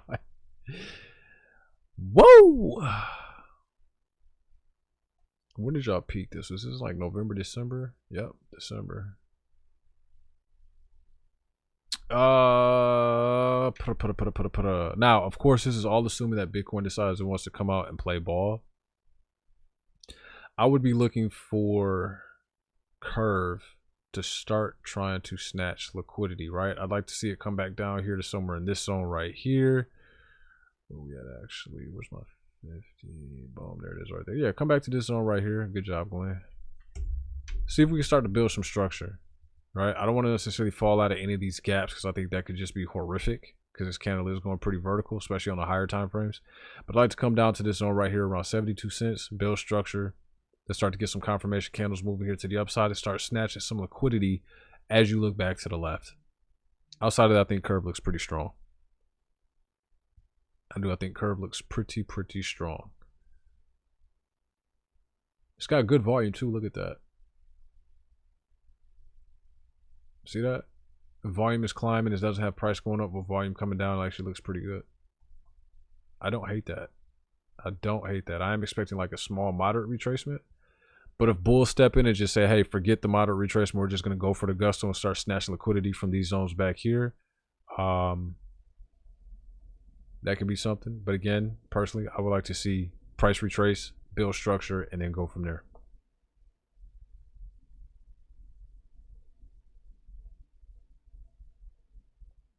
Hey, Chris, appreciate the follow, man. Thank you so much. TikTok Shop says XRP. You really want to look at XRP? Why you want to do that to me, man? Why y'all want to look at XRP?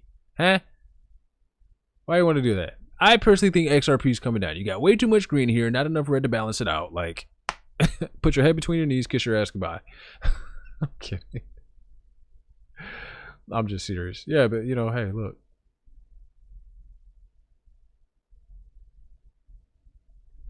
You got about obviously 20 hours on this higher time frame. Notice as we were going up, Doji could end up being a Doji. While a Doji doesn't tell you, hey, it's going to be a reversal, there is telling you there's a little bit of indecision here. We don't really want to know. We don't really know which way we want to keep going. Do we want to keep going up? We don't know. I feel like we're running out of steam. We could be like, what do you want to do? Let's go down here to the 1 hour. Retro, right? Y'all see this? Look at this. This price is going up. At that same time period, right? Its price is going up. Volume is coming down. Oh, I messed that up. Volume's coming down. So not the greatest sign of like bearish divergence, but it is there a little bit. And the fact that I think you've got a couple of different dojis popping up. This is like they're actually reading the candles, right? No, what did I just get rid of? There we go. Reading the candles, actually understanding what kind of structure that they're forming. Again, doji, they don't necessarily represent a change in pattern, but they do represent, we could be running out of steam. We don't necessarily want to keep going the way up. it might be time for reversal, but you just kind of have to let these things play out. What I think XRP has going in its favor is this little zone right here is still holding. It's still holding. But I think the second you begin to fall, right? Like, look at this shit. It's frothy as hell. We are super cruising in overbought territory. Why? Because people are riding high off the ISO narrative. You got a bunch of new people popping up on social media talking about XRP.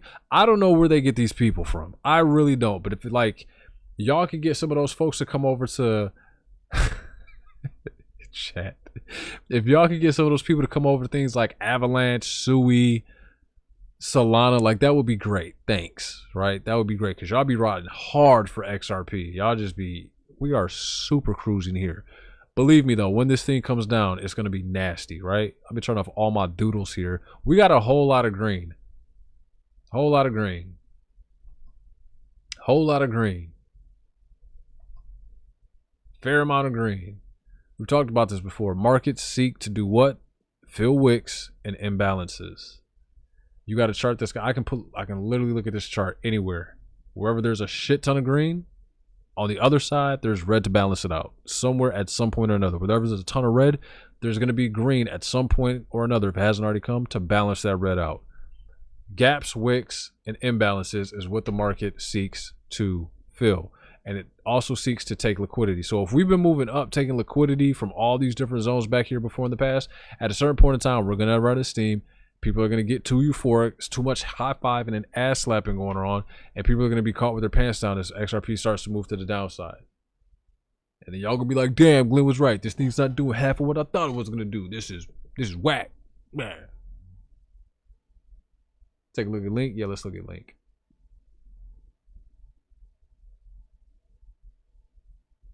I ain't gonna lie, I like red days, man. Red days, they represent like buying opportunities, but then it's just,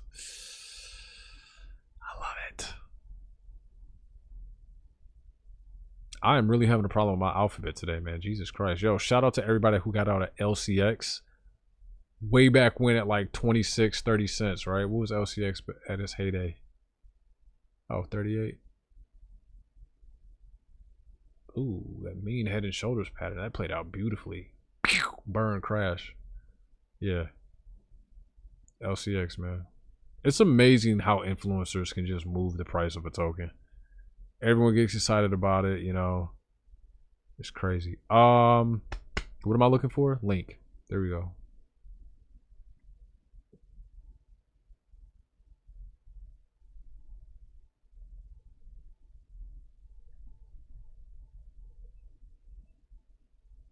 I'd probably say look for resistance. Again, I have not redrawn these lines and I don't know how long.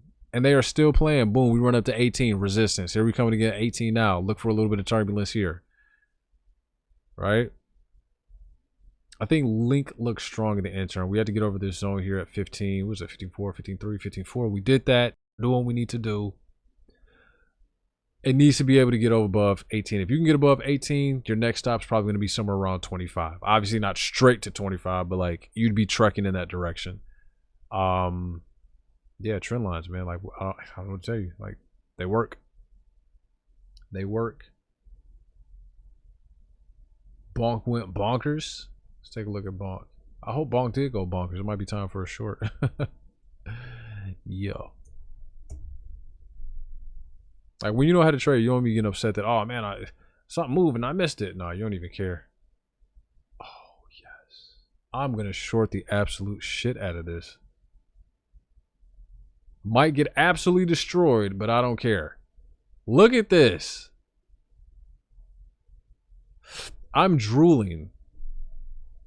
As a trader, oh my god. Oh my god. We love that. Look at this. It's like Christmas. See, right? You had a fair amount of red. What happened? Green stepped in to balance it out. Or I could be setting myself up for failure because this looks like a giant double bottom. I might need to chill out on my short.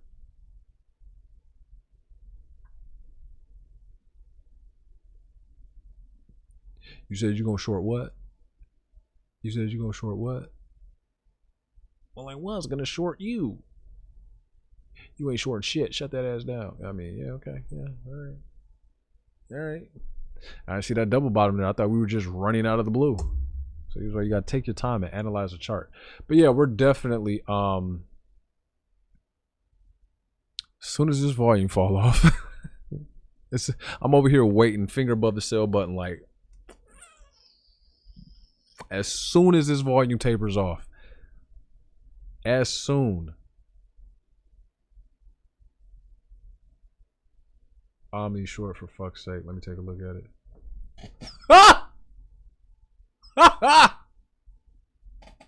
Live on air. Live.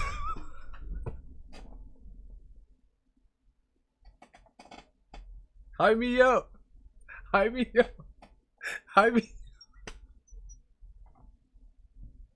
Now's the part of the live where we move the stop loss into profit. Hey, Neek, I got you. Send the Addy.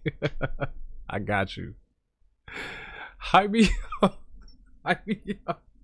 Hype me up. Hype me up. Hype me up, man. God. I fucking love trading. If they ever like outlaw trading, I'm moving to Djibouti, Africa, bro. I'm just over here looking at the chart and he's like, yo, the short, mind the meatloaf. He's on fire! Oh my God. I'm excited about this. I'm excited about this. Woo! Mind the meatloaf. Can I clip that? I wish I could get my chat to pop out. Cause I want to can I do it like that? Oh bam, there we go. Yes. Technology, you rock. So I'm in the chat and I'm just looking at the chart, right? Someone's like, look at chat. And I look at chat. Where you at, Neat? Where are you at? Where are you at? See, chat going crazy. Is it link, not link? Link, not link. Where is it?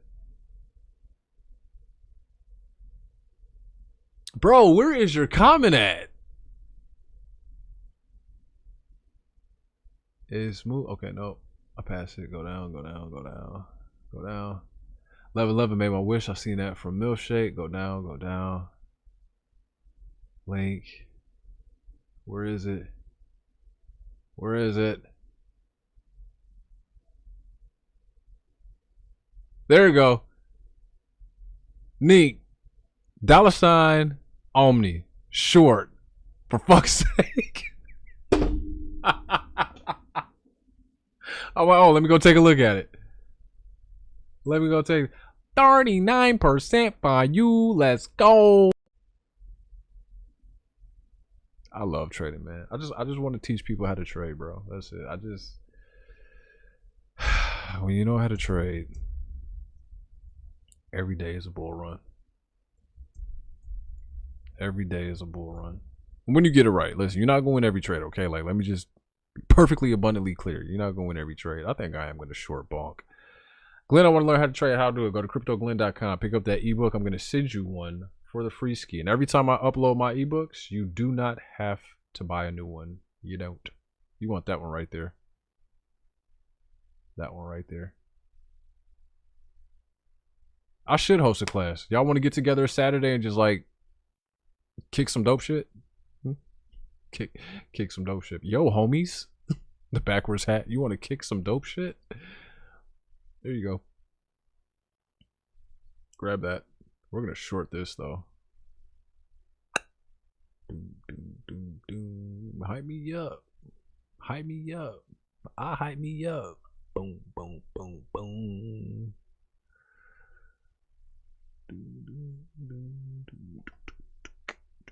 Let me zoom out here for a second. Glenn, what are you doing? I'm setting up my chart here for a short, and I feel like the price is going to beat me before I get it set up. Ah!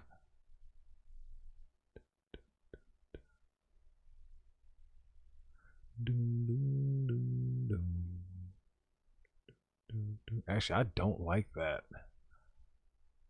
It's like you there, but fuck it. We're gonna do a little flyer.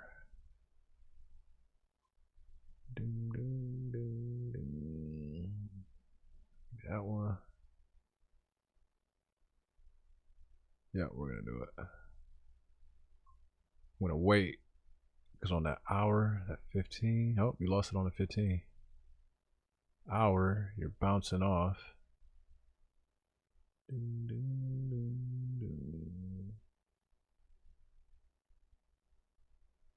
How many zeros is that? God! 1, 2, 3, 4. Okay, 4 and then a 3177. I'm gonna totally botch this. Do not follow me into this trade. I'm about to get us all cooked. I cannot count how many zeros that is. All right, little line right here. Now, y'all know me. I like a little bit bigger zone than that. I mean, that's just it's tiny.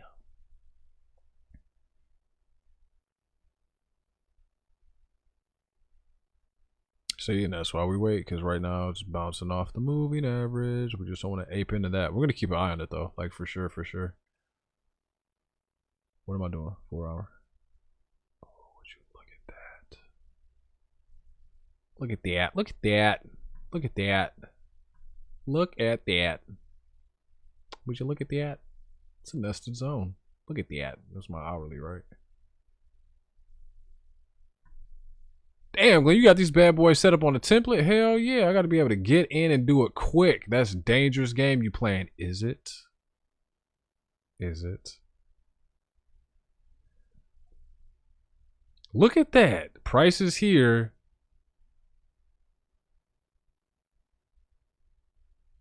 I'm going to do it. I'm doing it. I'm doing it. I am doing it. I'm doing it. Do not follow me into this trade. You will probably get cooked. I'm doing it. Can I do it? Wait a minute. Everybody times the F out. I almost just got us all destroyed. Wow.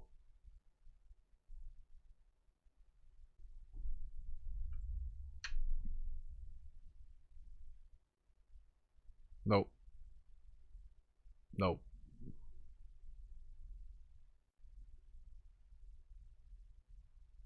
Nope. Nope. Nope. Nope. Time's out.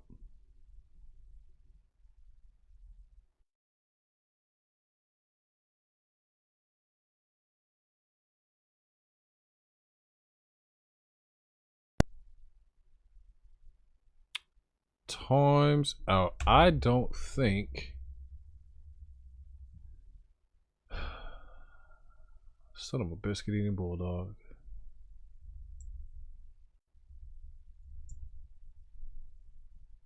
Don't. We might have a problem, chat.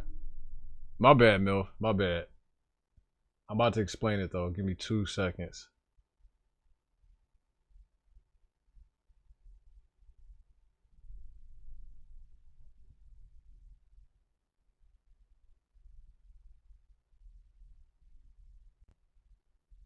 All right. So when you look at, I'm actually really glad I caught this. When you look at the chart, an asset, the chart of an asset, there's a couple things you need to look at. One, you need to make, this is giving me anxiety. You need to make sure, where's the link to buy the PDF? CryptoGlen.com. Let me know if you can't find it. I'll send it to you. When you look at the asset, the chart of an asset, you need to be looking at it for the exchange that you want to trade on. Secondly, probably should be first, you gotta make sure you are looking at the perpetual chart. I can't stress that enough. You have to make sure you are looking at the perpetual chart, because if you were looking at just the regular chart, but you're trying to trade perpetuals, oftentimes it can be two different charts. They don't necessarily move the same. And if you chart, first of all, you should definitely know how to look at a chart, read a chart, analyze a chart, and then devise a plan based on what you see. Know how to read a chart. Then when you look at the chart of the asset, make sure you're looking at it on the exchange that you want to trade on. Make sure you are looking at perpetual trades, or the perpetual chart, right? So 1, 2, 3 in that order. There are times when you will look at a spot chart versus a perpetual chart, and it's not going to be the same. And if you try to take a trade in perpetuals based off what the traditional chart is saying, it's not going to end well. It's not going to end well. So I want to make sure, like, I put that out there because there have been times, especially on say like a meme coin, I've been looking at the spot chart, go to place the trade, and I'm like, why is the entry not the same? And I got to go back and, oh, this is spot chart, not the perpetual chart. So for everyone out there, my bad, Milf. I didn't want to give you a any anxiety, but yeah, my bad. I need to tend to some of these trades right here for a second. Give me but a moment. I need to move some stop losses. Do that.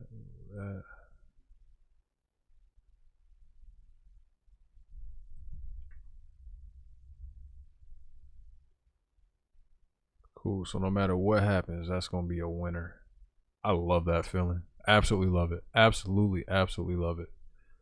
Yeah, you know how bad that would have been? Like, I'm about to take this trade and I'm looking at the spot chart. I would have got us all cooked. My bad, y'all.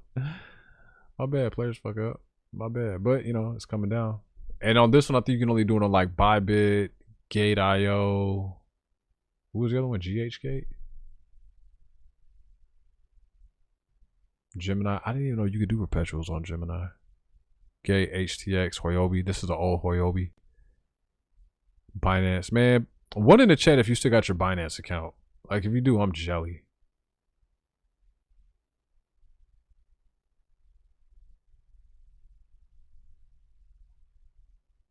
Time's out. What happened?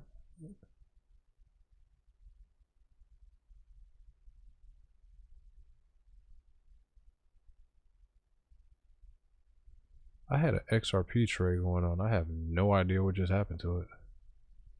Like, I literally do not see it. Oh, there it is. Okay. Wish I still had my KuCoin account. Yeah, man. KuCoin is like goated. Love KuCoin. Wanted to short XRP today. Maybe tomorrow. It's getting ready. It's getting ready. It's getting ready. See, boom. What do we? Hey, we literally talked about this early in the stream. I said, hey, this zone right here has been giving XRP trouble for some time. Going all, let me get on my daily chart. Going all the way back to where? 1, 2. This is 24. December of 24. Without any considerable volume coming into the space, what makes us think this will be any different? It's getting hella frothy on the daily. All your oscillators are saying, I'm getting ready to top out here. What else do we see? You niche down to the 4 hour.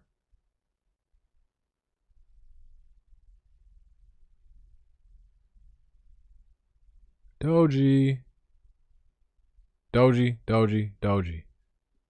The only thing that would have solidified, the only thing that would solidify this for me is as price was going up, if the buy candles were getting smaller, and smaller. Whenever you see that happen, that's normally like indicative of, all right, this thing's probably getting ready to turn around here. Hate to say it, but I think we're due for a big pullback. Chris, don't be afraid.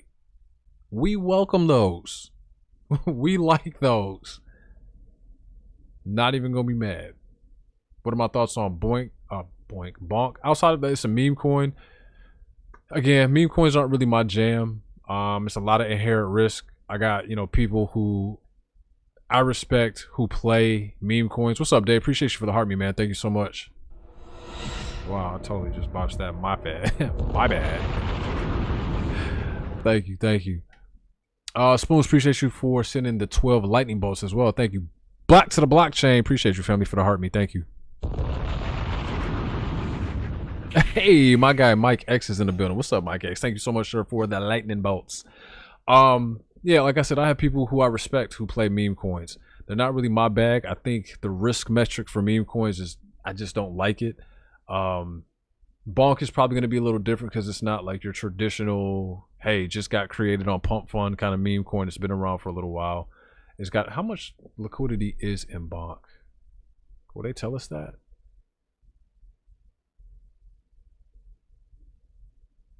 You know, the market cap is 2.9 billion, right? So there's a fair amount of liquidity that's within Bonk. Ideally, when I think of meme coins, I think like coins that have just come out. They're going hype on Twitter. They're going crazy. A lot of people are just kind of FOMOing into them. I tend to stay away from those because I don't like having my fate in somebody else's hands, right? Here's what I mean by that. If someone is buying into a meme coin, they can see how much you're moving in and out. And I don't know what kind of financial situation that person is in, right? They could be like, yo, someone puts 10 grand in my coin. I'm dumping the whole thing because 10 grand for me in the short term would really make a lot of headaches go away. And so if you're working with enough size, maybe you're the kind of guy, maybe you're the kind of girl, you're like, hey, 25 grand for me. Like, I like playing with 25 grand inside meme coins. Okay, you go into that meme coin with 25 grand, they're gonna be like, yo, Christmas came early. Dump, sell it, right? So just looking at like that, I'm like, I'm okay. I'm okay. Do I ever use Arkham as a tool? I have not. Tell me about it. What do I see Omi Network in future all season? I don't know. You know, Neek, I'm not even familiar as to what the project is, right? I have no fundamentals to go off of Omni. I just literally looked at the chart, said, hey, it's probably ready for a short right now, and took it. Lined it up in the scope, took the shot. Oh, wow, never thought about it like that. About the meme coins? Yeah. So, like, you know, and don't get me wrong, like, when I probably got into 10, maybe 12 meme coins. And, like, when I first got in, it's like, here's $5, here's $10. Like, you know, the more DJ side was like, yo, here's 100. Right? At 100, I'm like, okay, now we're going crazy. But you got people out there, and you can see all this on, like, Deck Screener. You got some people out there that's like, I'm going to drop half a C note in here. I'm gonna put a 50 ball in here. Just like where it goes is where it goes. I would be sick if I put that much size into a meme coin and someone's just looking like, oh wow, big fish just stepped in and just dumped all of it. You can't, there's no way to get that back. There's no way.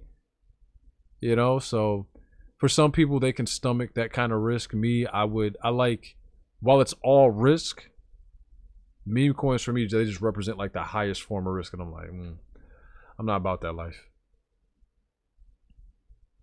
I am not about that life.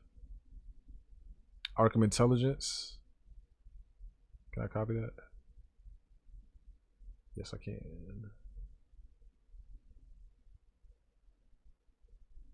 But I agree. I think we are probably, you know, due for a pullback. I was expecting Bitcoin realistically to kind of come back to. Can I pull that up here? What chart am I on? Cryptos? I think I need to be on regularly traded cryptos. Bitcoin. Ah! I'm missing my BTC short. Son of a... I was waiting on this. When did this happen?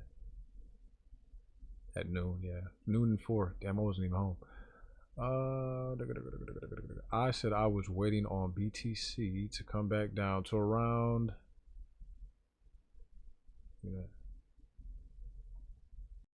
About these zones right here. 113 to, you know, 110, roughly. So I think for you to say like the zone that you were looking at is right on par. What's up, Crypto Caddy? Long time no see. How you doing? Good to see you. Happy you're here. Arkham Intelligence, that's what I want to look at. They got a Twitter page? Oh, let me show y'all this real quick. These are the top altcoin movers in the last 90 days. What's at the bottom? Render. I told people Render was doo-doo. Dumpster juice. Can't stand it. It's a marketplace. QC, what's up, player? How you doing, man? Good to see you, Crypto Boy. I still think this bull run will be epic due to the ETFs and the financial sector. Listen, I don't think you're wrong about the ETFs. I think the ETFs, they represent the best possible on-ramp for institutions to buy the crypto. I just think when you look at the institutions and ETFs, it's like, all right, well, what cryptos actually have an ETF? And when you, us having this conversation right now, I said, when you look at it like that, what if the ones that run, I mean, obviously like your Bitcoins, your ETH, but what if the ones that run are like the ones that shock everybody? The Ethereum Classics, the Doge, right? Because those have ETFs through Fidelity. We need to check and see if they're spot. We need to check and see if they're spot. Carlos says, is W still, is Lil W? Who's Lil W? Rob's like, I like Render, my bad. I like Render, my bad. I think DeFi is gonna open up a lot of opportunity for people. And when you take a look at a lot of see, like DeFi and Base, right? I like DeFi, Morpho Labs, Moonwell. Why do I feel like I'm forgetting one? It's gonna come to me. But DeFi represents an avenue for people to experiment with meme coins without having to hold the underlying asset. Like, you can just provide liquidity, right? And in stale markets, that's awesome because all price is doing is consolidating. So you're going to get paid just when price consolidates. Shout out to Antoine, Fear, and Crypto Never Sleeps for kind of turning me on to that information. But I really do. I like Arrow. I like Arrow. I like the fact that they're the premier DeFi solution on Base. I think it's going to be great for a lot of people. But again, I think I've said this before, and I'm going to say it again. I think this market is going to make you pick and choose what altcoins you really want to be in. I really do. Like, the reason why Flare is up 16% in the last 90 days, I couldn't tell you. I have no idea. No idea what's going on with Flare Network. When that liquidity leaves BTC, look out below. I don't know if it is going to leave Bitcoin, right? I really don't know. Let me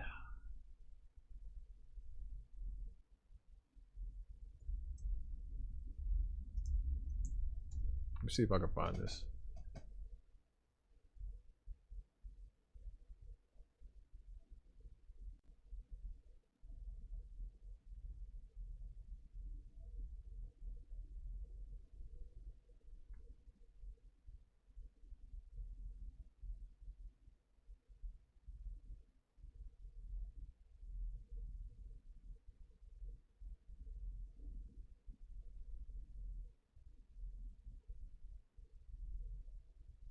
Cantor Fitzgerald's fingerprints are all over Bitcoin.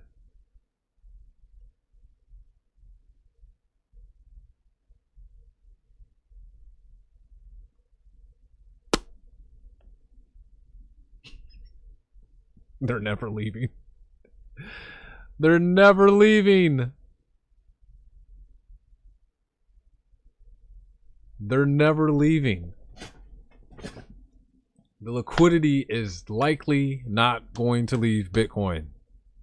I was going to try to see if I could pull up the latest information of there being a Treasury Reserve company that said, hey, we're going to put in, I didn't, I'll look at Pendle here next. We're going to put in another like $250 million in a Bitcoin to start this Treasury company. And I'm like, they just keep popping up. They literally keep popping up. I think what's going to happen is they're going to put so much money into Bitcoin, it's going to stabilize, mellow out the price. There won't be any more of those dramatic swings, which as a trader, it's going to make me very sad. But Bitcoin is going to go to a point where it's like no longer a child and it throws temper tantrums, and we have wild, volatile swings. It'll go to like a teenager, young adult, where it mellows out.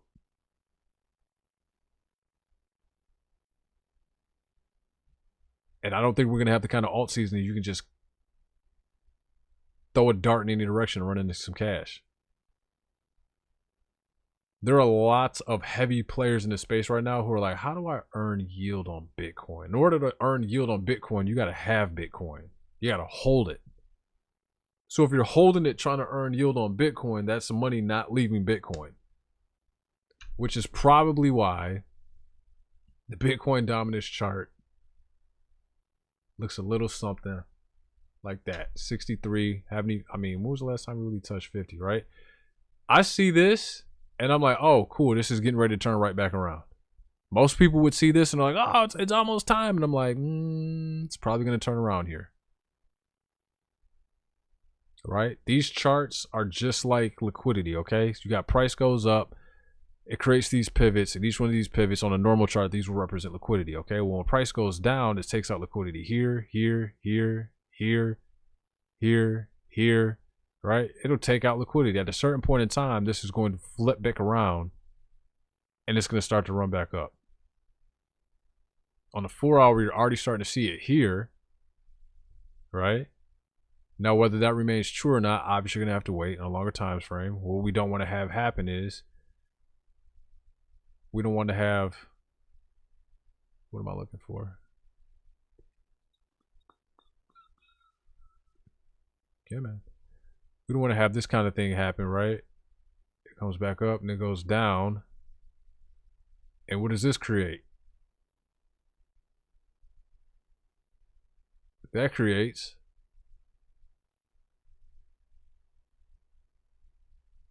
a break of structure. And then the pattern exhausts itself and you turn around, right? Do one of these, do one of these, do one of these. All the while, break a structure, right? Creating lower highs, lower lows. Until you get to a point where one of these happens, right? You're going up, you're going down. Oh, well, what is that? Because you finally got over your most recent lower high, you've now created a change in structure. Where you were bullish, you're now turning, where you were bearish, you're now turning bullish. Just a matter of when. Sometimes, right, sometimes it could be a bear flag. So, with all of these institutions pouring copious amounts of money into Bitcoin, I'm not going to say that you're wrong at all. I'm just saying the probability of, you know, if they're trying to seek yield, they've got to hold on to the Bitcoin. And so we could have these situations where like it dips to 63 becomes a low, or 60 or 57 becomes a low, but then it turns around and runs right back up. We just got to wait and see. Let's check out tether dominance. Oh, this is total 3. For total 3, I was actually expecting alts to run somewhere to like, I don't know, 1.27 trillion, right? Decent amount. How much is that from where we're at? 30%, doable. It's doable. Take a look at tether dominance. Your keyboard is about to die. Do I not have tether dominance on my chart anymore? Like, what's going on?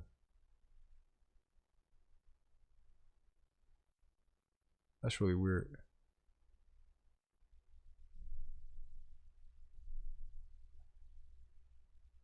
Okay, well, let's add it.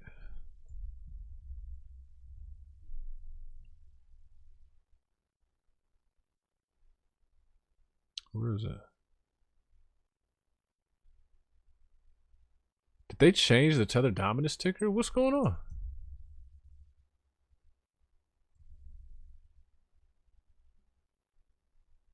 Bro, am I stroking right now? There we go. Come on, Glenn, get it together. Oh, well, tether dominance has dropped. Charted this out. We went right down to where I was expecting it to go down to. Looks like we might be getting ready to go up on a little move right here. Now, when this happens, right, why does this happen? This happens to be a drop coming, so they take all their money out of crypto. They take all their money out of Bitcoin. Not all the money, but a decent amount of money out of Bitcoin, and they move to Tether, where they can safeguard their gains. And then when they're ready to go back risk on, they deploy it into capital. They deploy it into assets, and you start to see this dominance level drop. So if you've never used, say, like tether dominance just to kind of take a look and gain more market insight by looking at a metric maybe we haven't looked at before, definitely take a look at tether dominance. What's the website for Arkham Intelligence?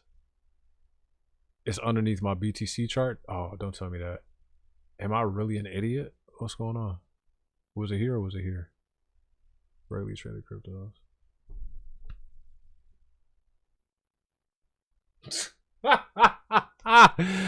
Oh my gosh. Thank you.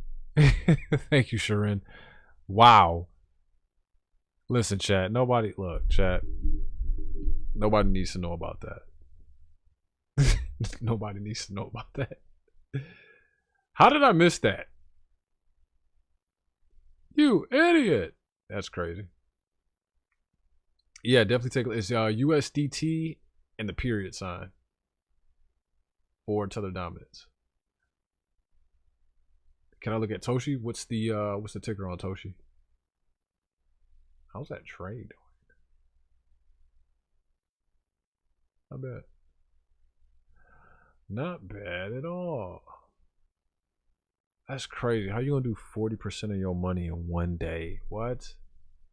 Does everybody get that? Under the best set of circumstances, it takes you a year to do 10% in the stock market.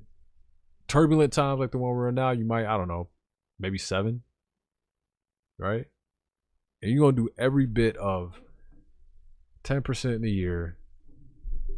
And we're, I don't know, this is what, 68.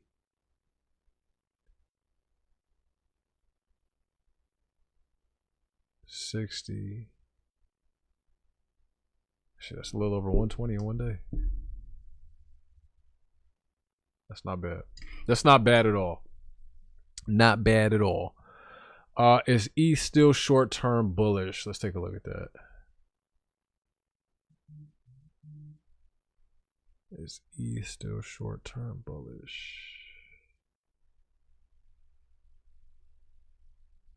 Yeah, I mean, I don't see why not. Again, personally, I'd like to see us kind of come back, retrace to some key levels here. Try to see if we can flip, find some kind of support, and then work on the next leg as we break up. Obviously, 37 or about 3,500 and 3,800 are going to be your areas of contention.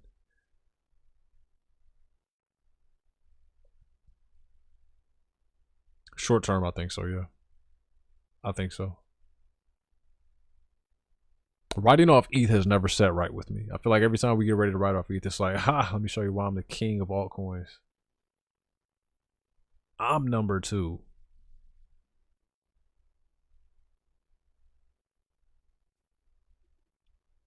Yeah, for sure, man. Not a problem. Not a problem. Not a problem. Inverted head and shoulders. Wouldn't that be something? Ooh.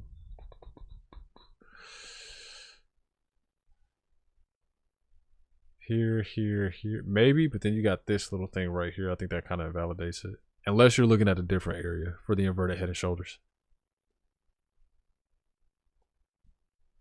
Unless you're looking somewhere different for the inverted head and shoulders. There is no second best. It's just Bitcoin. Hey, listen, he said that. I'm like, bro, that's a bar. I agree with you wholeheartedly. There is no second best.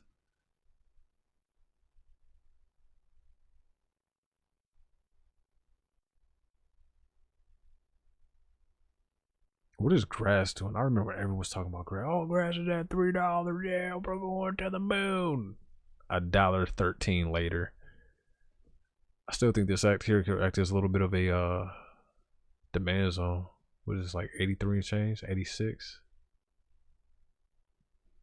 85 thereabout. What else we got here? What else have we not looked at? Man, I was so excited for Manta. This turned out to be a nothing burger, at least in the short term. Morpho, I really think people should be reading up on Morpho and just getting very acquainted with it, right?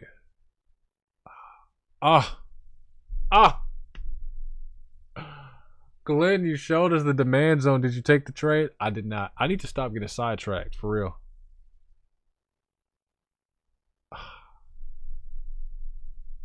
Chat, we literally talked about this. I was like, oh yeah, it'd be kind of crazy if, you know, price came back down here, acted as a support zone or a demand zone. We just boom, took off from there. What kind of gain are we looking at? Oh my holy airball. Today that would have been 136 on spot. 1.36. I default at 20x leverage. Oh my god. I don't. What? What is that? 2,700%? Yeah, Curve. We looked at Curve. What's up, Wes? Did I get CVX? Oh, no, that's CVR is Curve. What is CVX? What is CVX? Chat, we literally looked at this and I was like, yeah, this is definitely going to be a possible demand zone on Morpho Labs. And just got off. Chat, do not let me ever get off live without booking the trade. That would have been 130%, 136% on spot. That's over 2,000% return. I think I'm reading that right. 9 is 100. No, 9 is 900. 10 is 1,000. That's 2,000. That's over a 2,000% return.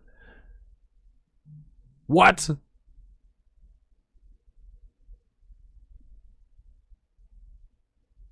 TikTok people made me buy it. Is to. What is it? What does it do?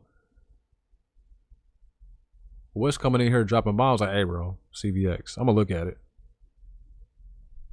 It's going crazy.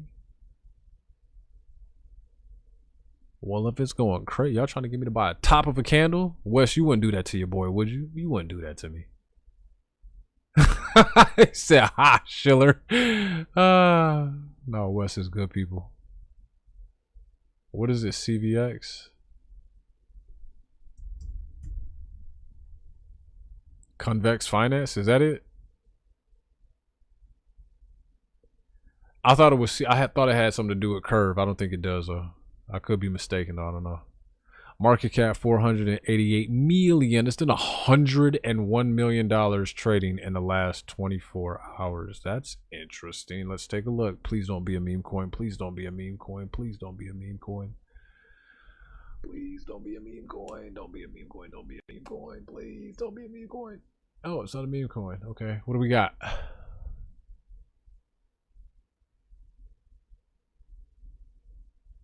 Okay. How long you been out? Oh, you just came out. And you're down. What the hell happened? We was at 49 bucks and now it's dropped over, what is that, a 10x? Over 1,000%.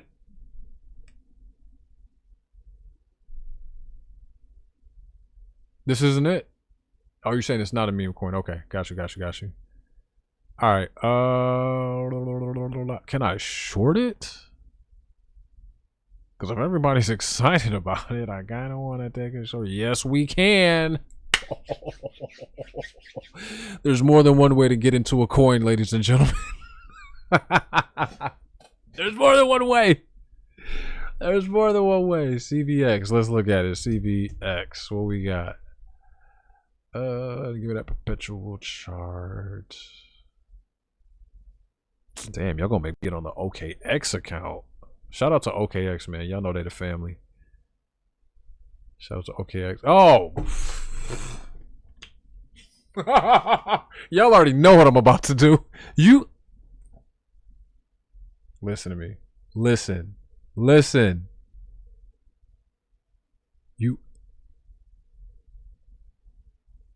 You already know what I'm about to do.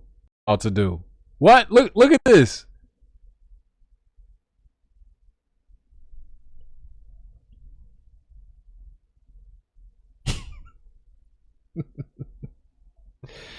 You got in at $2.18. Well, why are you just now telling me at $5? I'm expecting DMs. Hey, Glenn, I got this screamer I'm looking at. I want to let you know when I'm getting in. I'm going to let you get in when I get in. Wes coming here. He want me to buy his bag. Y'all see this? Got in at $2.80. Look at this, Wes. I'm going to pin this. This is getting pinned. My name is Wes, and I got in at $2.18. But I'm gonna tell you about it when it's $5 damn. Hey man, it be your own people, dude. It be your own people. It's George's fault. George who? Asian George? We are all George? That George? Or which George? Stevie, you feel me? It be your own people, bro. Hey, bestie. Miss Amy in the building. George Orwell? I hope it's not George Orwell. Who is Canada George? There's only two cats I know in Canada that I think, right? Too Legit, DeFi Daddy. Who is George Canada? What are we talking about? It's 218. Well, you know, apparently Wes found this screamer of a deal. Excuse me. Screamer of a deal here. And he got in. Wait for it. We're still going. We're still going. He got in here. He got in here.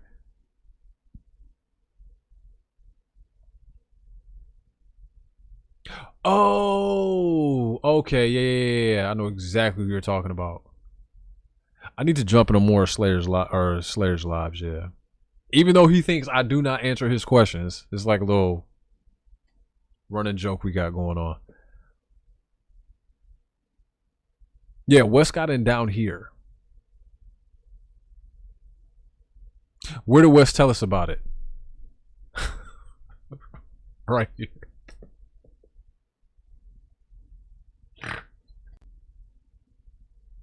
That's cold. That's cold. Wes wants us to buy his bags. Wes wants us to buy his bags. That's what that is. That is cold. Boy, that's colder than the light-skinned girl's heart right there. Pump them bags. I want to know where George got it from. Who behind this? Wes is a confirmed KOL for CVX. Confirmed. Confirmed. Zach, what? This an XRP production? I call anything that comes from the XRP camp, the XRP community they get excited about. Oh, cash flow, Zach. Okay. This is not an XRP production. Got you. It's the payment for liquidity pool of CRV. Oh, interesting. So that would make sense why Curve is pumping, CVX is pumping, which might mean this might not be an opportunity to short just yet. Gotcha. D. Carl, Miss Evie. No, this might be some good intel, man. It just would have been better if you just, you know, would have hit us up down here. We want to get in with you, man. We want to get in with you. Don't tell me you're sorry. I don't believe you. It's all good. All right, chat. You see what we're dealing with, chat? Now we got to figure out what's our angle, right? What's our, you know, for as much trade setups as I be putting on TikTok, right here in the live, on Twitter, you would think like I've earned enough goodwill with the community to be like, hey, man, I got a screamer. Let me go hit Glenn up. Nope. I'm just messing with you. I'm messing with you. But, yeah, so now we got to figure out our angle, right? We got to research it. We got to read it. We got to see how much meat is left on this bone. I'm going to tell you something, though. He says you have, bro. Much love. Much love. You know, I'm thinking it's going to get some kind of goodwill with the community, right? No. I'm messing with you.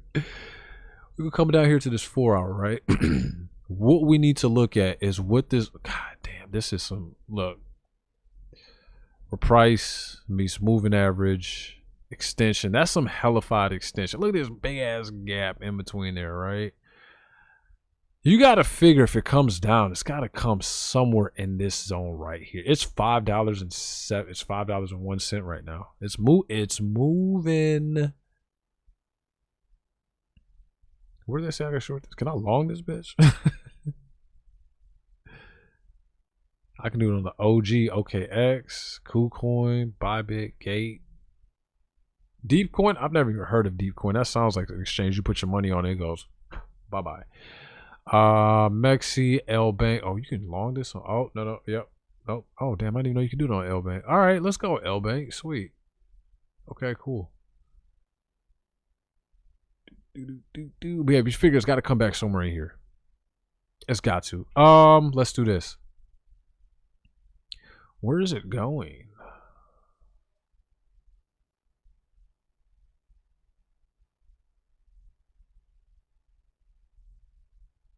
Nope, I did that all types wrong. What the finnuck?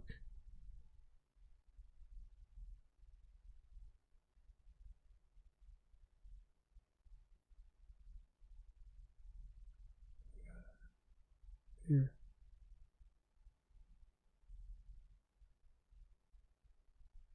Am I retarded? What is going on, bro?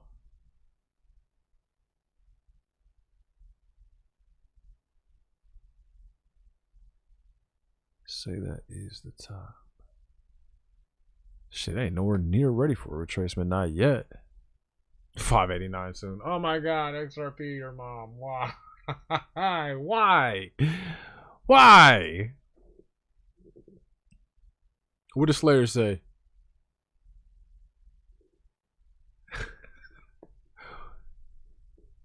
See, I can see Slayer today. What he here talking about? What he here talking about?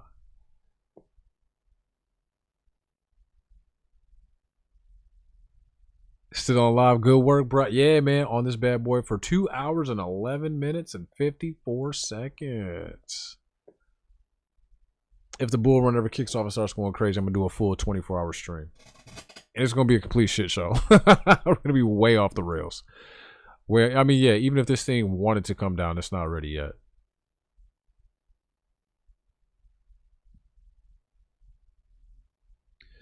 CVX outruns Chainlink. You know, I don't doubt that, but if I had to guess just off the rip, and we're going to look this up now, I'd probably say that what? Chainlink has a bit of a bigger market cap? I could be wrong. I don't know. Market cap. What is it? Oh my god, am I blind? Where is it? Oh, 493 million. Yeah, I think Chainlink's got it. I think old Linky Links got it. We need more of a run for sure. Listen, I'm not about to kill myself for 24 hours on these mediocre returns. You kidding me? Absolutely not. Kai's back. Y'all see that? We are at a 70. It's time for people to start thinking about taking a ball and going home.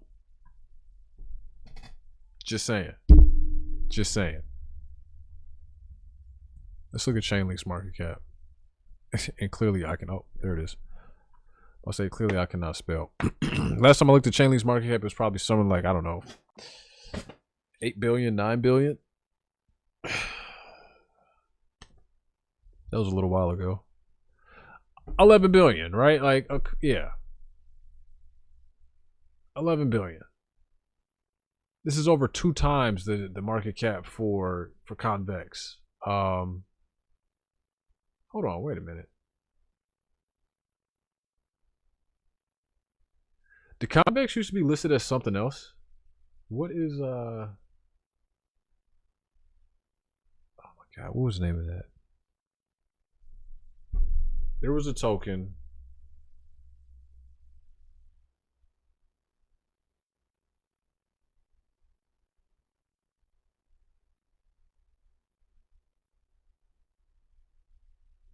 Surge makes Ripple look innocent for how much Chainlink Labs dumps.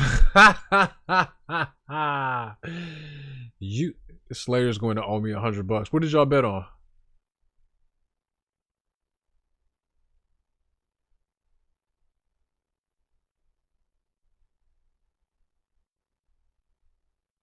What are y'all talking about? What says, let's go, you heard it. What are you talking about, Slayer?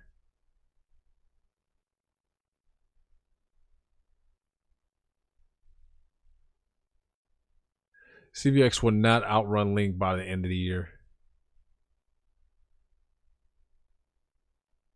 Bro, if you rise something up from the trenches, you're a true legend. I'm just trying to figure out how the hell Slayer heard it. Or how what's his face heard about this one? Is it George? Zach? Zach or George? Zach, George? Zach? Zach, George, George, Zach. Somebody heard something about from somebody, and they called a screamer. Who was I gonna look up? Oh, I cannot remember the name of this dang on project. Covaliant? It was Covaliant. Covaliant. Y'all remember we talking about Covaliant last year? Well, they rebranded to something. I don't know what it was though.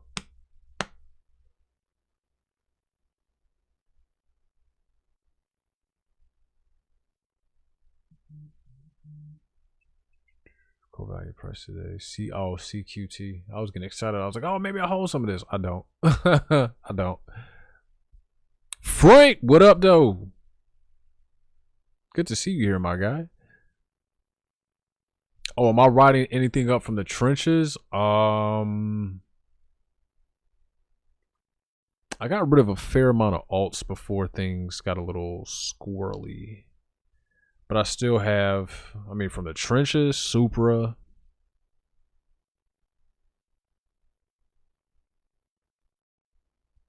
I think I still have some Graph. I don't even know why I still have that. What else? Supra, Graph. Trenches, not just like regular alts, but trenches.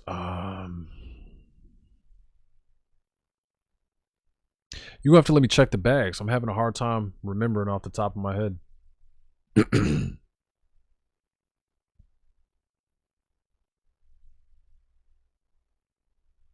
Where the snacks at? Oh my God, Miss Evie, peep game, right? I'm gonna tell y'all what happened. So here's what happened. Every time I would go live, I would have like a big ass jar of M&Ms on my desk, and I would just be going to town on these things.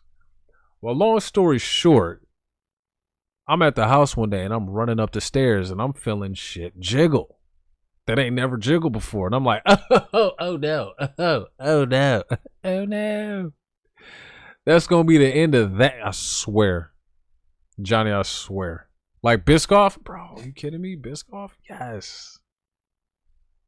Me and Delta on a first name basis, I was like, listen, I got to find out how to get some more of these. I can't just be hopping on a plane every time I want a Biscoff cookie. They were like, they say Delta, but if you go to Biscoff, we got you.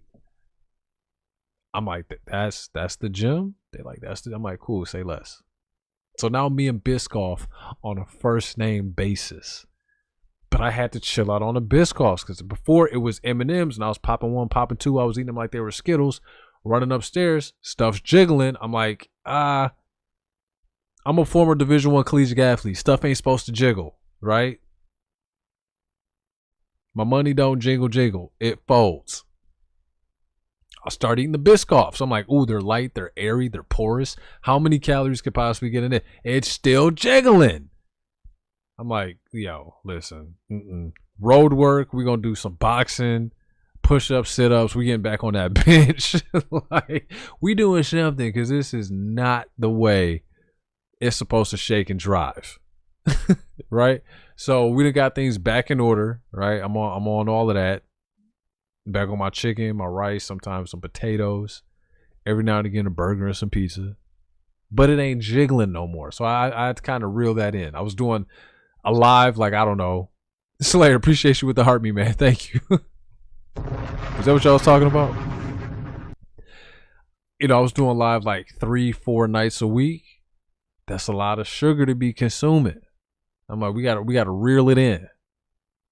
I can't be moving around at crypto conferences. I turn around and my stomach swinging over like 3 seconds later. No, I enjoy food way too much for that. We got to get that together. Hey, bro, last week you did a hit piece on ADA and then it pumped by 35%. You think that was a hit piece? I'm flattered. I was just kind of giving my thoughts and opinions about it. Listen, I'm not going to lie to you, right? I'm in an ADA short right now and it's paying tendies. So I'm cool. I still don't think Charles Hoskinson is focused on the project. I don't. No one's going to be ever able to change my mind. I think dude's got too many irons in the fire. I don't think that anyone, you know what, it doesn't matter what I think, right? Let's just go directly to the source. It doesn't matter what I think. Let's just be objective.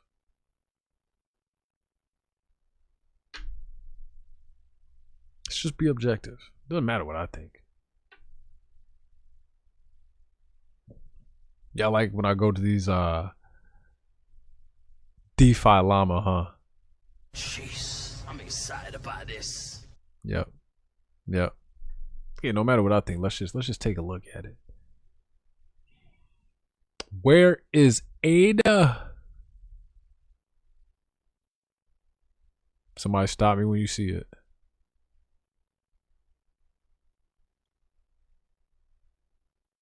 That's crazy. We looked at a lot of this stuff last week and it's just in the red. He's too concerned about marine life. Yeah, let's go to the bottom of the ocean and get like bioluminescent plants. Huh? Why are we gonna do that? Don't get me wrong, like I understand the application. It's cool in theory. Still looking for Ada. Let me know when you see it. Did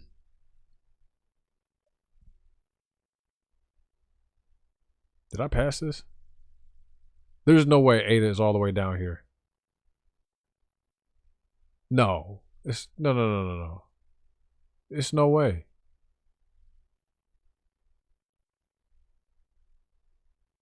I'm out on the trenches. I need to train out of myself. I need to train myself out of it. Man, out there trying to find them screamers. There's no way Ada is all the way down here. Cardano. Okay, I was tripping. 23.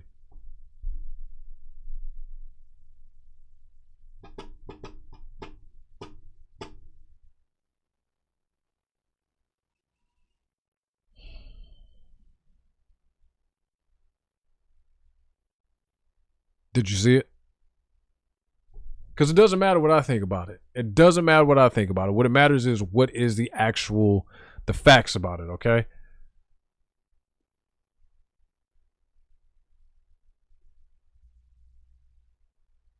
They're DEX. This is Cardano.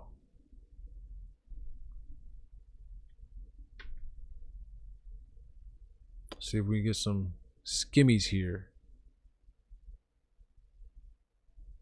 Want to add a metric. Come on.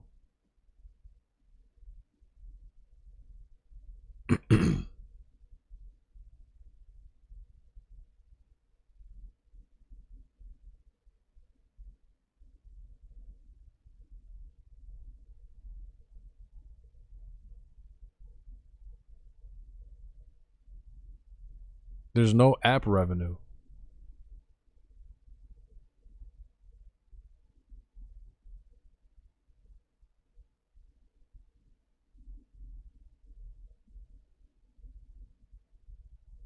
I feel like DEX volume would be pretty good.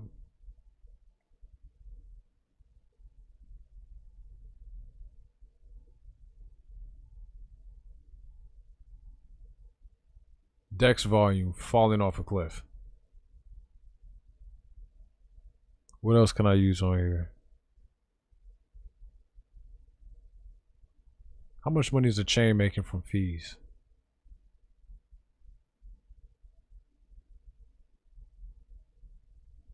Everything is trending down. I mean, when you look at the DEX volume, app revenue, chain fee, like chain fees and app revenue, that's pretty much how you're going to be how, you know, your chain is making money.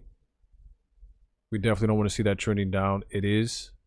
Granted, all of these can come back within a month or two, but, you know, since the last time we looked at it till now, they're kind of trending down.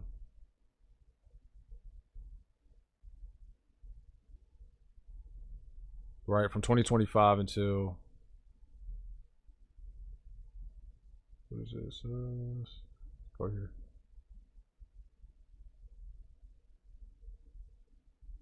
Yeah. It's all down. It's all down. But if we look at another chain, like, I don't know. Let's look at Tron, for instance, which is crazy work because I don't know anybody that's using Tron. Can I get the same metrics? I'm just doing this for shits and giggles. Really, the one I really want to compare it to would be like Sui or Solana. Chain fees. I don't know if that one took. We'll try it again. I like DeFi Llama, but sometimes it's a little slow.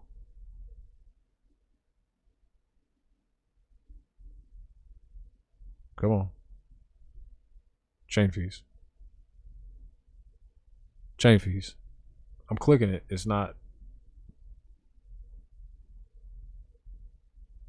Thoughts on the VU ETF? Personally, I like it.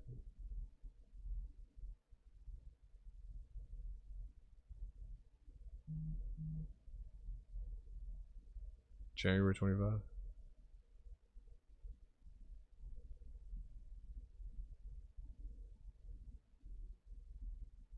That's crazy. Tron's chain fees are up 2 million. Cardano's chain fees are down to 0. All right, let's add another metric.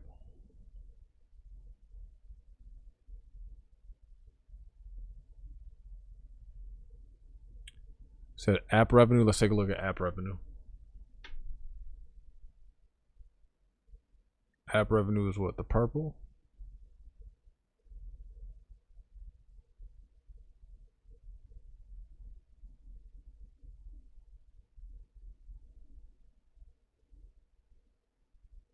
Can I get rid of chain fees here for a second? Yeah, so I guess Tron's not really making no money anyway.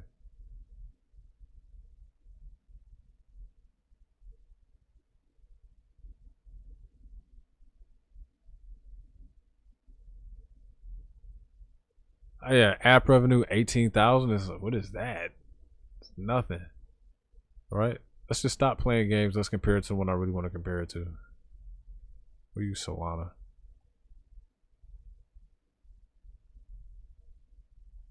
Add metrics. Today, I have no idea why this is taking so long. Do TA on ETH. Let me chain fees. We'll look at ETH here in a second.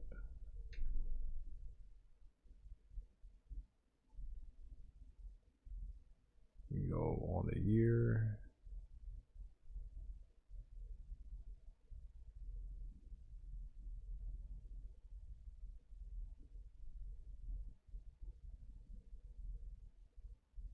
Chain fees 1.1 million. I think that was just in July alone. Add metrics. We look at chain fees, app volume or app revenue.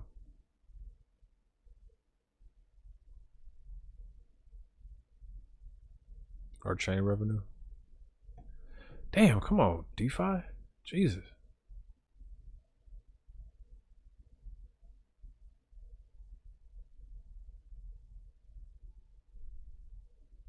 Let's see how much Solana has made in chain revenue this year.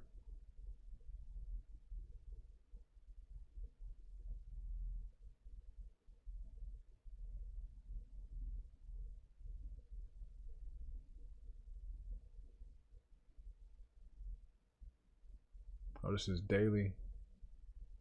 So they make about 130 a day. I feel like that's kind of low. I feel like it should be way higher than that.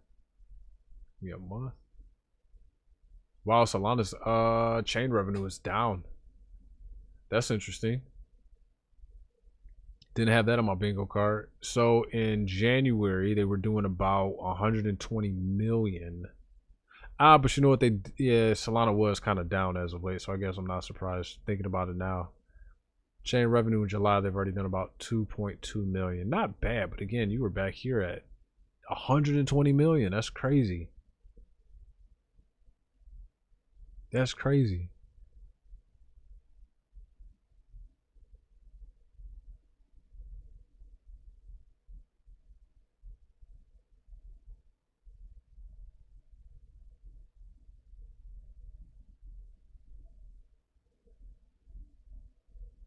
Yeah, so Cardano is actually losing. Actually, you know, let's just go monthly.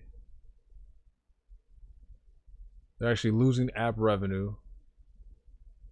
Chain fees are only 15K. Total value lock's pretty respectable, 343 million. It's not tiny.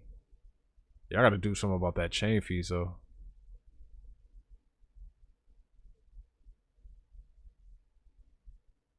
versus, I mean, chain fees on Solana, 22 million. You know, it's like night and day. So again, I think, can we also look at the revenue? Is that a thing?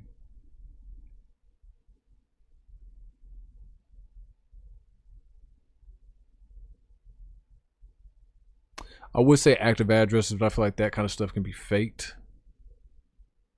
Perpetual volumes, not really too concerned with that. Bridge TVL.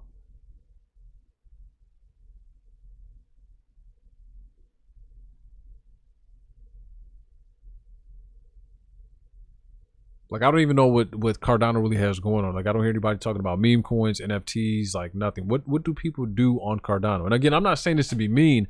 I'm legitimately asking. I just think it's a chain. It's there. People thought it was going to be the Ethereum killer back in the day, so they kind of bought into it.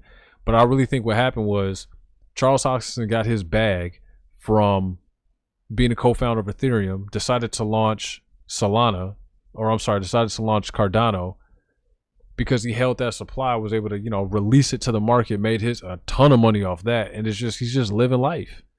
He doesn't really have any incentive to make sure that Cardano does well. I think he's worth some $500-600 million. Like, he's good. Yeah, exactly. Cardano who? Long XRP for a real one. Long XRP for a quick one real fast. What's more likely to do a 3x from here? ADA, Sol, XRP, or DOE? Ooh. I don't really, you know, I'm not too concerned with Doge. I'm not really paying attention to it, but out of Cardano, Solana, and XRP, who's more likely to do a 3x? A 3x for XRP puts you at what? $9? A 3x on Sol puts you at what? $400-500? What was it? 170? Yeah, 500. Good math, Glenn. 500 and Cardano. What is Cardano at? 70, 74 cents, 77 cents. Which one's more? I don't know. I feel like lower market cap would say Cardano, but just off of like people who are actually engaged and utilizing the chain, I would say Solana. Probably Solana. XRP already did a 3x. Who was XRP at the beginning of the year? Again, I just don't, you know, I look at Cardano and I'm just like, what are we doing? So I said, let's not look at how I feel about it. Let's actually take a look at, excuse me. Man, listen, Cardano comes out, it's about to retouch all of this.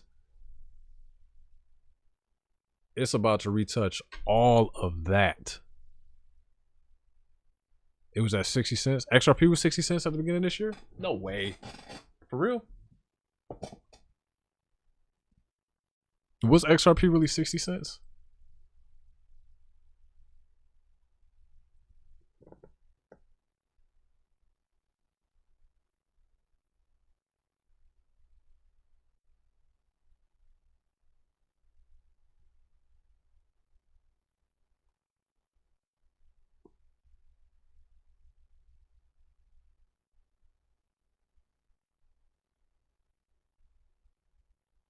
No.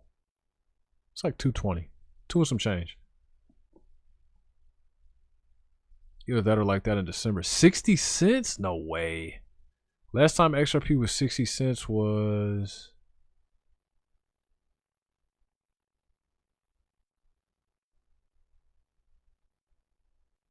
November. Nope, I lied. Yeah, November. It's about November. They gotta be. They gotta be. They gotta be trolling me.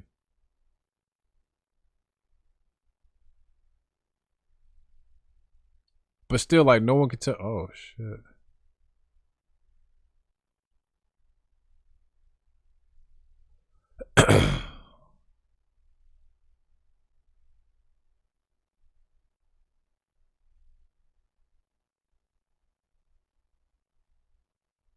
That's getting ready to come down. I ain't worried about it. Cardano has like nothing going for it. I remember a time when the biggest thing that they had going for it was supposed to be Sunday swap. But then like what happened to that?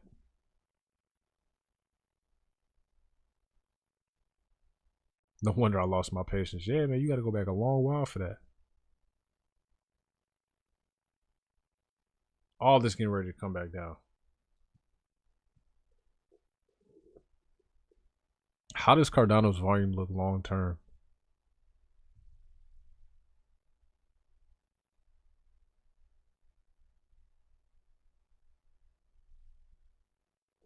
Can't see it. Actually, not bad. It doesn't look terrible. Is Litecoin dead? I haven't looked at Litecoin in a number. I haven't looked at Litecoin since I lost my Litecoin on Cryptopia. I might do some bull. Not your keys, not your cheese. Just remember that. Learn from my mistakes.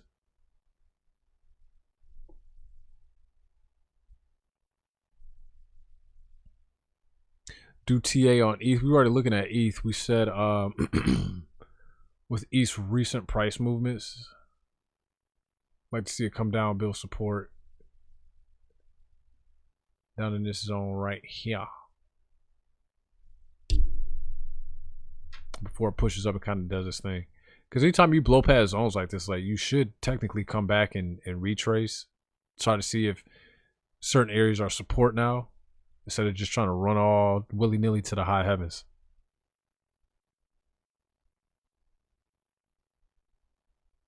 Yeah, I mean, I wouldn't be upset if how these trades doing? Not bad, not bad, pretty good.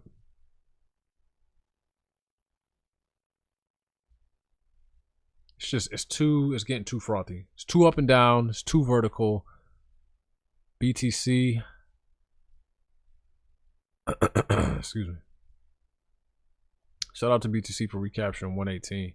But you see what BTC's doing? We got some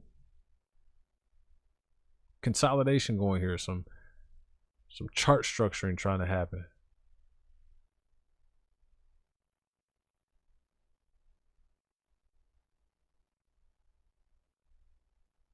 Pretty decent sized vector candles. Ideally, the thing that you're hoping doesn't turn in here, you're hoping this doesn't turn into a bullish engulfing candle. As long as that doesn't happen, I think you'll be okay. I'd still like to see BTC come down to like 114, maybe 110. Right? Retest a lot of these zones down here. See exactly what we're made out of, and then kind of run off to the upside here. I know it's going to happen because we got this giant long wick here at 123. And the market's got to come back and fill that wick. If I were to show you any wick on this chart, once you start looking to the right, it has been met with a full like candle body to close it. Sar says, what's got a 2x in it for the next few weeks? That's all I want is a 2x. I'm always leery about answering questions like that, because whenever people are like, oh, I just got to get this kind of return out of this money, to me it seems like it comes from a place, and I'm not saying this to be mean, but like desperation. And making investments from a desperate place are always like a bad idea. Ali, appreciate the heart, me man. Thank you so much. Greatly appreciate it. Happy to see you here. Good to see you here, my dear. As well as Rose. Thank you. Satoshi Nakamoto for the cap. Thank you, sir. Ain't no cap in my rap. 110 and all the alts are cooked. You think so? I say 92 and they're fried. CME gap is at 114. Yep, that's one more reason I like to see it come down around 114. Close that gap. And then again, we get to see like what we're really made out of. Do we got a strong case for being really up here at 118, or we just kind of blow past here and we're going to have to pay the price a little bit later? 92 and it's bad news for sure. For sure.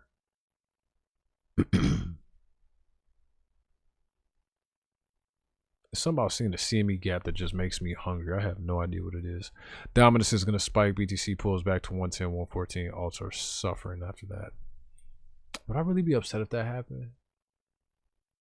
I don't think so. I think it would be quite all right if that happened.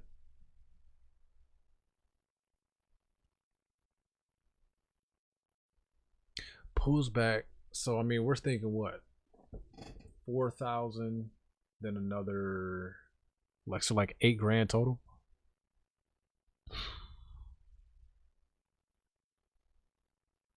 Hopefully it happens slow. That would be. You imagine trying to stomach that at these levels? You're just gonna drop 8 grand. Just boom, done. That would be wild. But the markets, they were running super frothy for like, I don't know, 4 days, a week.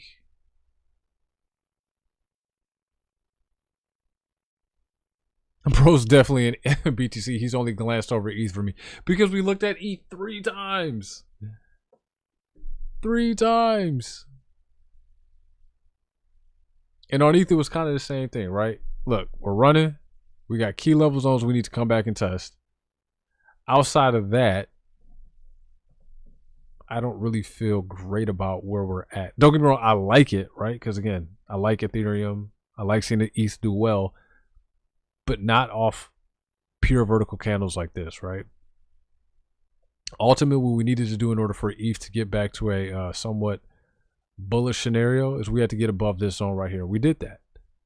So now what I'd like to see is price come down, maybe to, again, you know, where's my 50 at? It's like right here or so.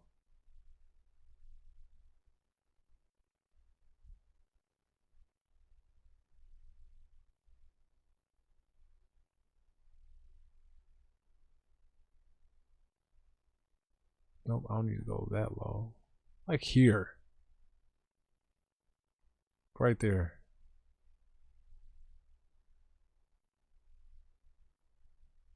Yep, sure enough, like right here. So right here. Give me like 28.43. I mean, if you come down there, you might as well close these zones down here. I would say this whole entire block right here.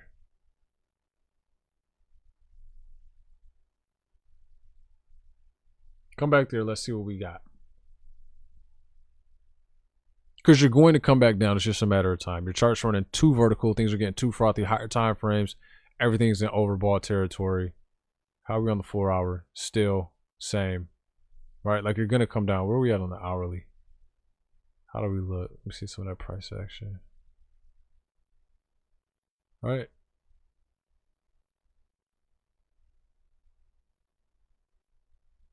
Hour. Doji. Fat Doji. These Doji candles kind of told us, like, hey, there could be a reversal here in the mix. We're not saying it's happening for sure, but we're running out of steam. The thing that I do think is unique about ETH chart is when you start to take a look at these candles, they're not getting smaller in size as they get higher and then roll over. They're almost getting bigger than they roll over. So we really need to be paying attention to ETH to make sure that this isn't a fake out to the downside.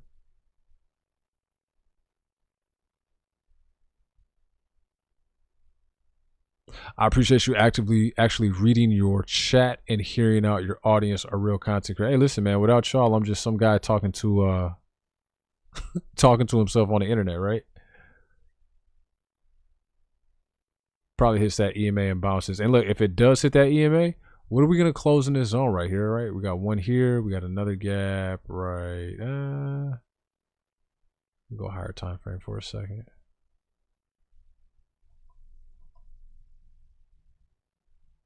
Here, right? Boom. Higher time frame. That EMA is right in that zone that we talked about. A couple FEGs here. They're nested inside one another. If we go through and we outline this. Who was that? What is that? Did my keyboard just die? No? I hope not.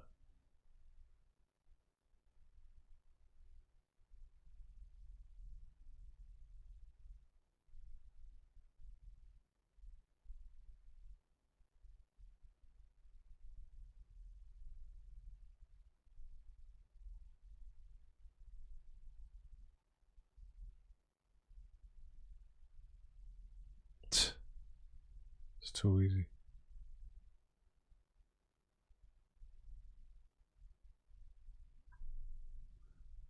We got zones inside of zones inside of zones, all underneath that 50. Zoom out. I mean, like, look at that, bro. In a 4 hour. Chat, I feel like that's a done deal. Like that's gotta happen. Not has to, but at least there's a decent probability. How we look on the daily? We are at 4 hours. We overbought. Yep. Starting to come down now. In fact, when you came down, you never went below this kind of 50% in neutral zone. Like, while it's cool, it can happen. It's not something that can happen indefinitely. So again, I'd personally like to see ETH come down, close a few of these zones. Let me go here on the daily. All right, come down here, close some of these zones. Maybe say like right here. See what we got. In the event that you do have to fall, if your price is gonna like clean all this up and balance out the green with red, you want to see it bounce from this zone right here, right? You don't want to. You want to actually to invalidate the fair value gap. You don't want it to value the fair value gaps. These zones that are nested inside of one another, meaning boom, we come down, hit the daily fair value gap, the 4 hour, and even the 1 hour. Even though you've got zones nested inside of one another, which gives it a stronger probability of happening. But just, you know, for the sake of not giving up all of this momentum, you want it to come down here to this zone. If it does in fact break below this area here, and then push back up. If you come down here, you want it to come down to this zone and then push back up. If in fact you come down here, I mean, maybe 2,500. I'm fully expecting ETH to go, you know, well into the 4s this cycle. I bet the pullback will be near FOMC meeting 100%. And that's what, like today, tomorrow, if I'm not mistaken. What is this? Today's Thursday right now. So I think it's like the next 2 days, right?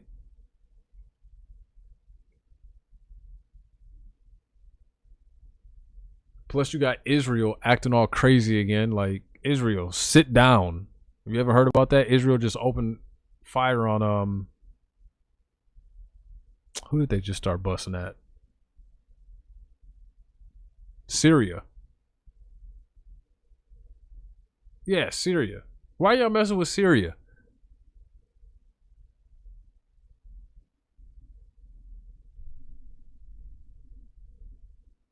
Maria the Great, appreciate you sending me to Heart Me. Thank you so much.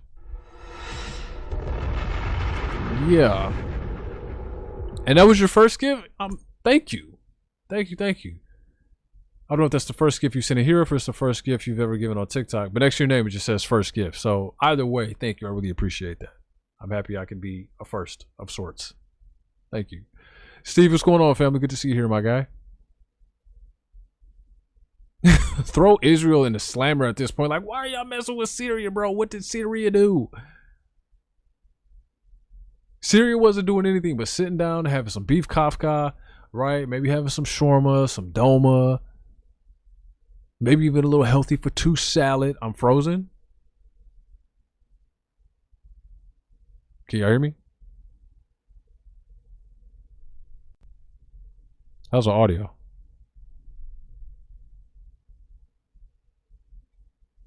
Is the audio good or not? Hello? Hello? Hello? Hello? Hello? Hello? Hello? I think the audio is good. But I'm still frozen? Oh, is it my camera? Is that what just went out?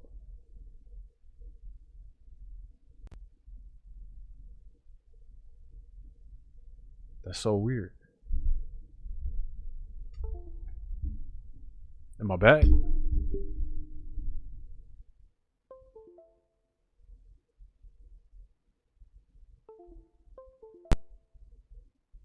It says no blinky.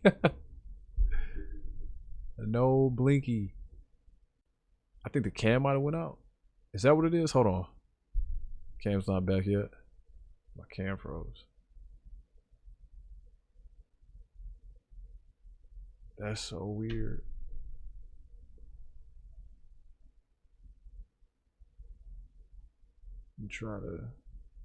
Let me try to fix it.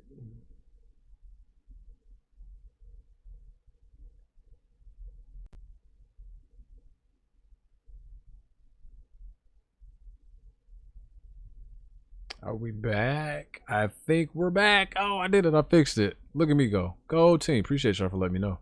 I heard something like, you know, your system does that like sound with the USB, and I'm like, well, everything is straight for the most part. Like, I don't know. We back. We good. I heard it blink and I'm like, what? Like, what's going on? Like I heard it do the little do do do do, and I'm like, everything is plugged in for the most part, but okay.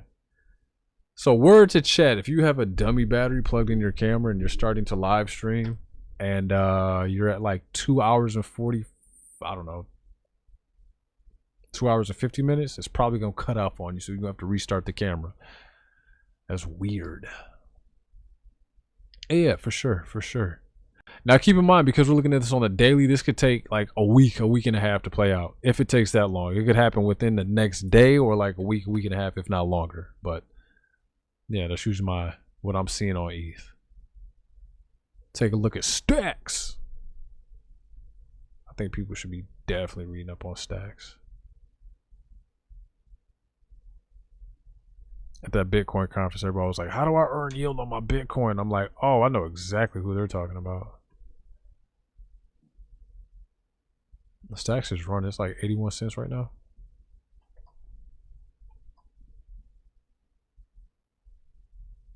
Yeah, still got a long way to go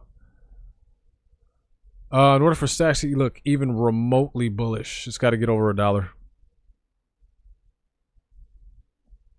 Outside of that, nothing to write home about.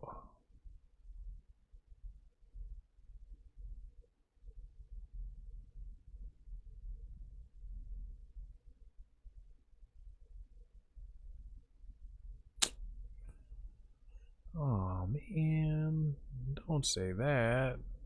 Oh man, back to 41 cents. I'd cry. I like stacks. I would cry. But it would give me an opportunity to get a better entry point. So, right? It's always potentially on the table. It's always potentially on the table.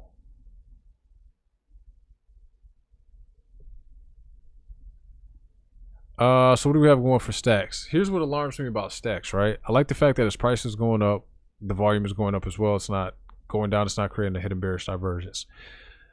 However, stacks in ascending channel, these normally have a tendency to break to the downside. The fact that we entered into this when we're a stone's throw away from getting over for a zone that we need to be in order for stacks to kind of get back to its overall bullish state, right? You need to get back above the most recent lower high in order to get you back into a positive state.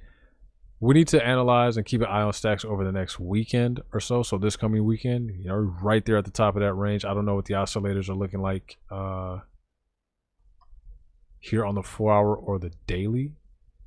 I can tell you this: if we move down, and then as we went out, we took out all these areas of liquidity, the markets are going to seek to move away from the area that they just took liquidity from, right?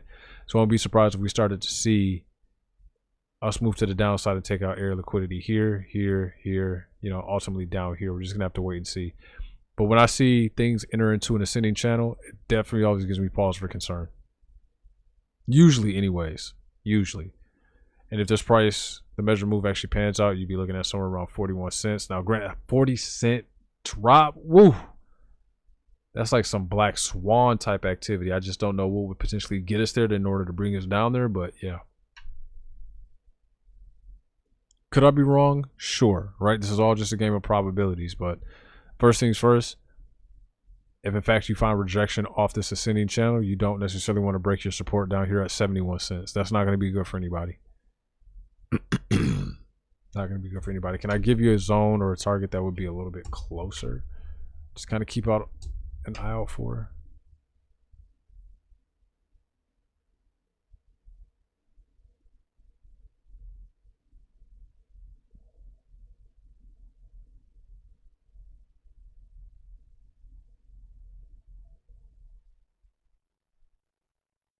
I was going to say you don't want to lose this on here, and you didn't. So that's good.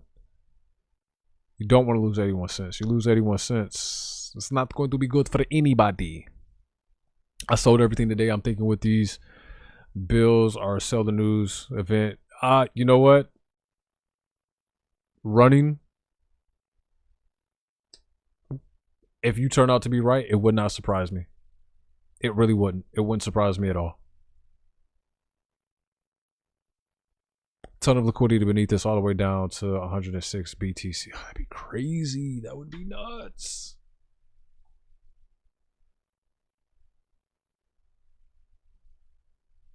That would be nuts. Shit, you go to 106, you might as well go to 92. What's a few more thousand, huh? What's a few more? What's 12, 14,000 more?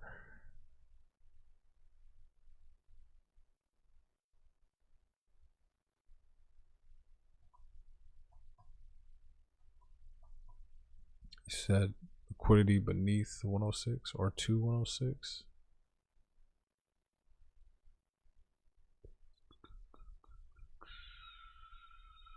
Yeah, I mean, I guess, yeah. Yeah, can't even say it wrong. Who said that? Cyrus? Yeah, Cyrus. Look at the heat map. I normally do look at the heat maps.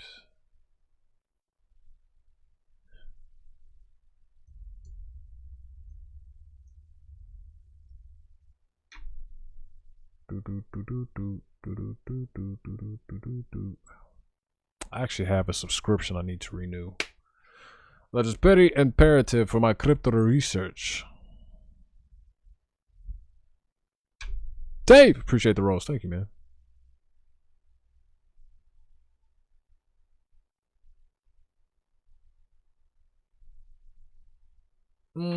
Looks like there's a bigger zone down here, 116. But again, you know, it's kind of what we're expecting. Could also just have a whole lot of whips on, right? Back and forth, back and forth, back and forth. We've got liquidity to the upside. We got liquidity to the downside. So just gonna have to pay attention. What I would do is just kind of take a look at those zones that we talked about for your respective cryptos. Write them down. Make sure that whatever move we were looking for, volume follows price. Okay. If volume is going up, if price is going up, if volume is going up, that's usually a good sign. Tells us what we need to know. But if you're looking at that chart and you see price going up but volume is staying the same or it's decreasing, like that's not good at all. That's not good. That's not good. So we talked about ETH, Solana. What else we take a look at? Morpho, Aerodrome. We took look at a lot. The big takeaway from the live stream is that we had really perceivably good news coming out of Washington. We had bills that were passed, bills that are going to give us like an indication of what we can and what we can't do in the crypto space. We got no CBDC bills approved today. Not yet, not signed into law, not yet. But we also have the Genius Act, right? What gives us some kind of understanding of what we're going to do. Appreciate you, Dave. Thank you so much for that heart me, which gives us some kind of understanding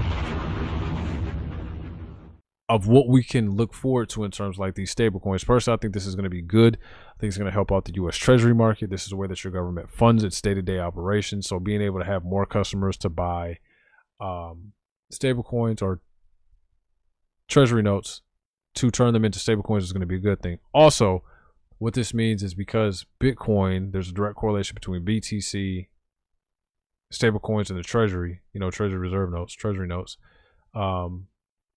This is going to potentially help out Bitcoin as well. I've always had the theory that they're going to pump the price of Bitcoin up so that there is more demand for stablecoins, so that there is more demand for treasury notes. And it looks like we might be trekking down that path. Now, if in fact that happens with Bitcoin, you could be looking at, market cap growth well into additional trillions, right? Billions for sure, hundreds of billions for sure, but I could see a pathway for trillions to be there as well. It's just something that we have to kind of keep an eye out for. It's not going to happen in the next 5 minutes. Know that. It's not going to happen in the next 5 minutes, nor should we probably want it to.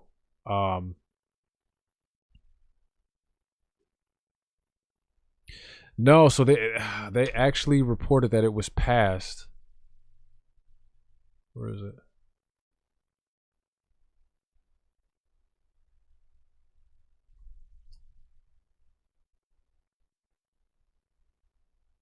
Well, I read something earlier today that said it was passed. House votes to advance Genius Stablecoin Bill, Crypto Market Structure Act.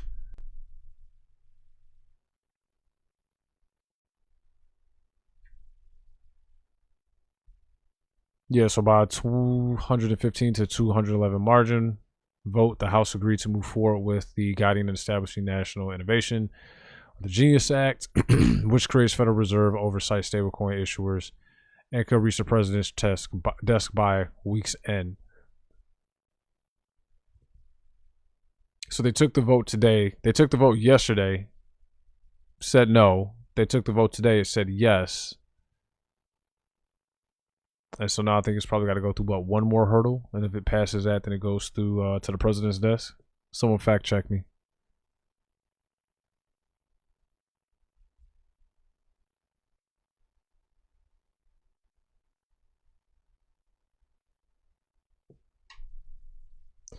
Wow, House Resolution 580 cleared a hurdle today. The vote to formally adopt the resolution. Roll call 198 fell short, marking yet another stumbling block for crypto bills such as the Genius Act, Clarity Act, and anti-CBDC. Again, I wasn't sure if that was something that they were talking about yesterday, because they did vote on it yesterday and it did not. They essentially, you know, I don't want to say killed it.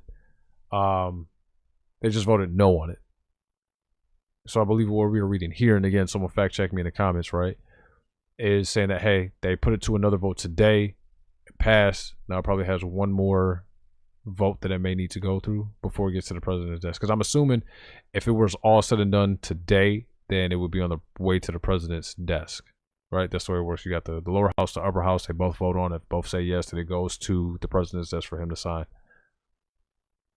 I believe that's how it works anyway. Nico, appreciate you sending a heart me, man. Thank you so much, my good sir. Appreciate that. At any rate, I think this is probably something that we all need to stick closely with, because again, I was under the assumption that this is passed and we still have, I don't think there's another vote. I'm going to check on that. Let me check on that, right? Because I want to make sure I'm putting out the correct information. I think I've got a responsibility to do that. Thoughts on XRP? I would rather go into the forest, drop my pants, and teabag a bear trap.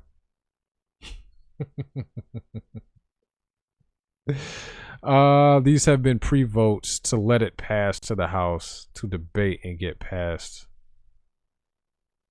Long way away. Well, we are all learning something here.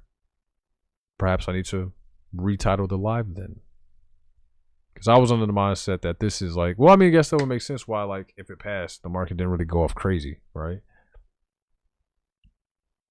But damn, yeah, so I'm definitely going to look into this, because sometimes I hate the way that they word things, and I would just wish they would just put it out there like it's plain conversation for folks. It already went to the Senate, yeah, so it went to the Senate, it passed the Senate, and then back to the House for the second approval. Now to the, okay, so I wasn't wrong, right? But then why would they say it could go to the president's desk as early as this week? Because first it's got to be brought up to your Ways and Means Committee.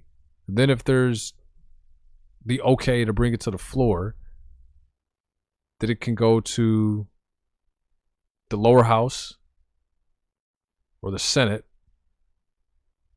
And they don't have to originate in the same space. Sometimes you can have a bill originate in the Senate, then it goes to the lower house, or sometimes you can have it originate in the lower house and then move to the Senate. It hasn't been approved by the House.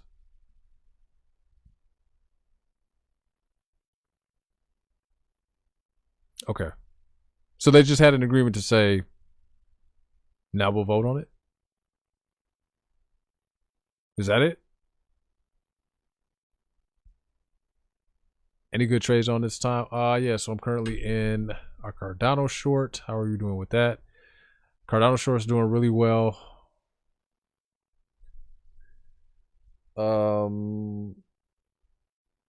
Omni Network is short. That one's doing pretty well. And an XRP short at the moment. That one is not doing as well as the others, but it's doing. And then I think that's pretty much it. Yeah. So should we buy Bitcoin or wait after? Wait till after what? My time horizon for Bitcoin is north of 10 years. XRP, enough said. Jesus Christ. Jesus, Mary, and Joseph. Ah. My time horizon for Bitcoin is north of a decade.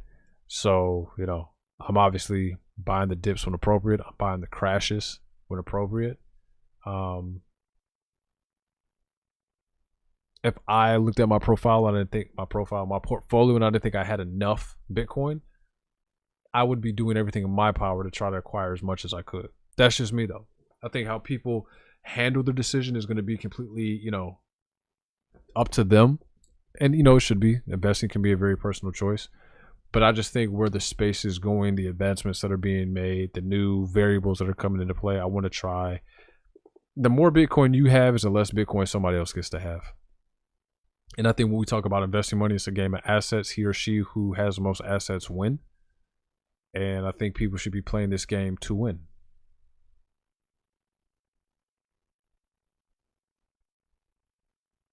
Could you take a sneaky peeky at SXT space and time? I don't even know what that is. What is that? How about Ethereum? XRP is going up though. Ugh. I'm sure it's going to. I'm sure it's going to. A meme token? Oh no, we don't do meme coins here on this channel. A meme token. I'll tell you what. Let me research it. I'll cut a static video for you about it. I can do that. Not meme. What's a mu token? Oh, a new token. A new token.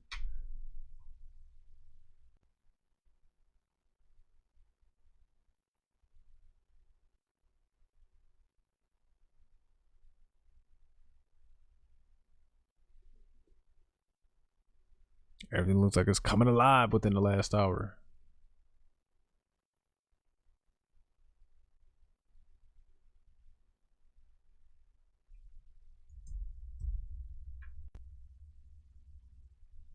$127 market cap. It's a baby.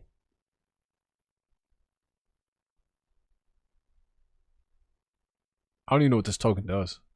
There's 5 billion tokens. Oh, Jesus Christ.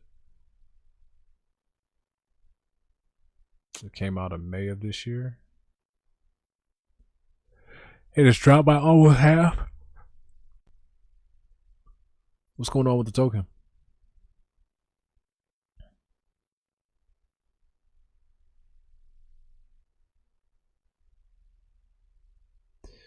Yeah, Kyle, we were just kind of talking about that. So I guess the consensuses are like, hey, we're taking a vote to see if we want to push it forward for an official vote. Is that a safe way of explaining it? Does that work? We took a vote to take a vote. I'm up to speed now. Okay, cool. Yeah, I'm not gonna lie, because the way that article it threw me, I was under the impression that it passed. So I need to go back and look at that and then, figure out what's what. Which is cool because at least the original video that I did yesterday is still valid.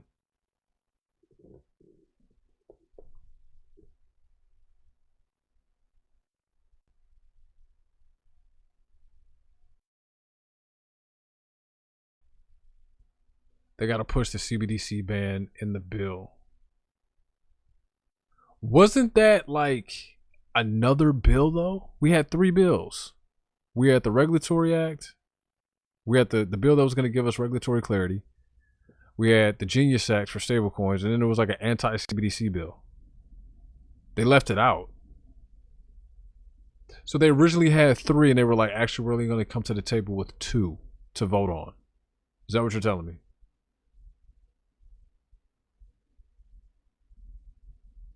That's wild. Why, I heard Marjorie Greene Taylor was like, yeah, the reason why she voted no for it is because of the CBDC. And I'm like, okay, that I understand. But I thought it was 3 independent bills and they were voting on all 3. So I don't even see what, like, whatever. Washington, you make my head hurt. Good thing that was noticed. Yeah. I mean, yes, it's a good thing that was noticed, but if it's 3 bills and you guys are only voting on 2, right? Someone was able to be like, hey, simple math says we should be taking another vote here. Why are we not taking another vote? It's weird. I don't know.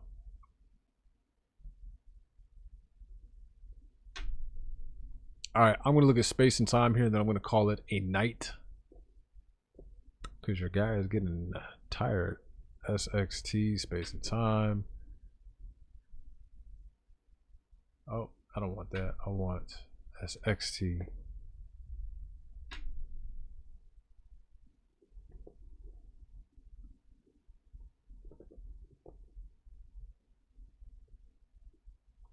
What do you want to know about it?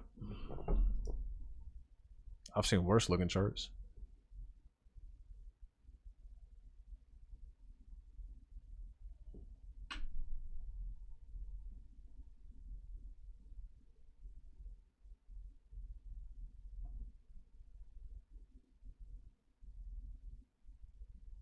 It's kind of plugging along here. It's probably going to try to reach back and grab some liquidity here at 10 cents.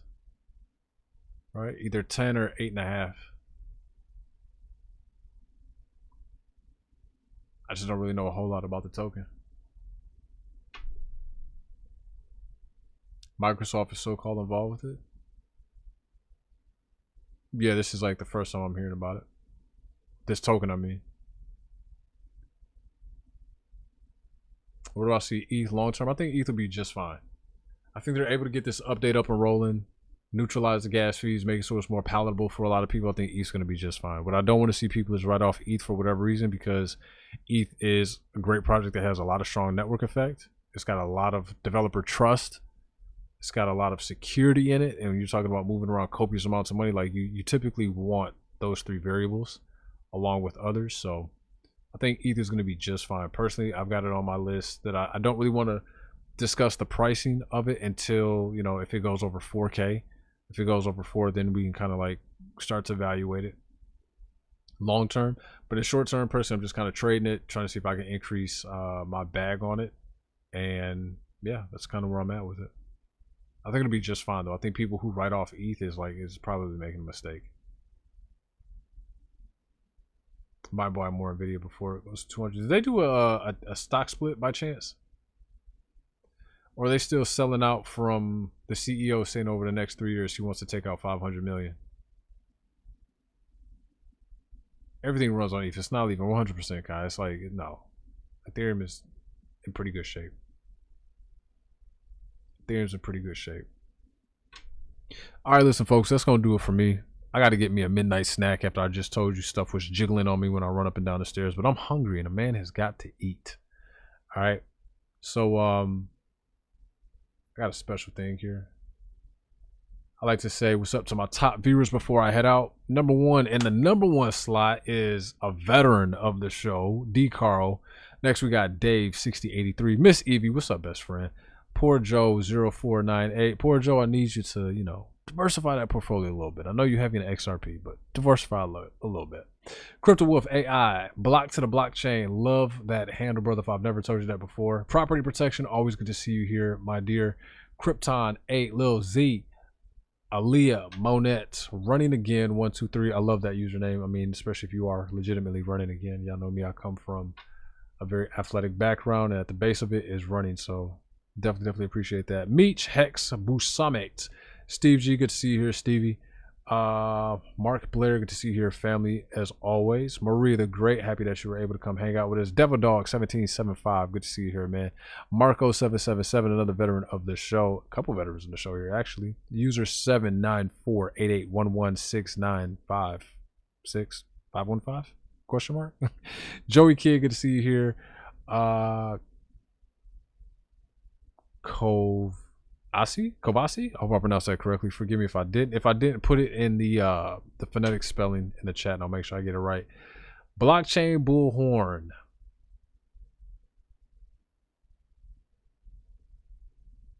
Bakers. Jody Rebel. Jody Be Real. Andy C. CK Love Win. Good to see y'all here.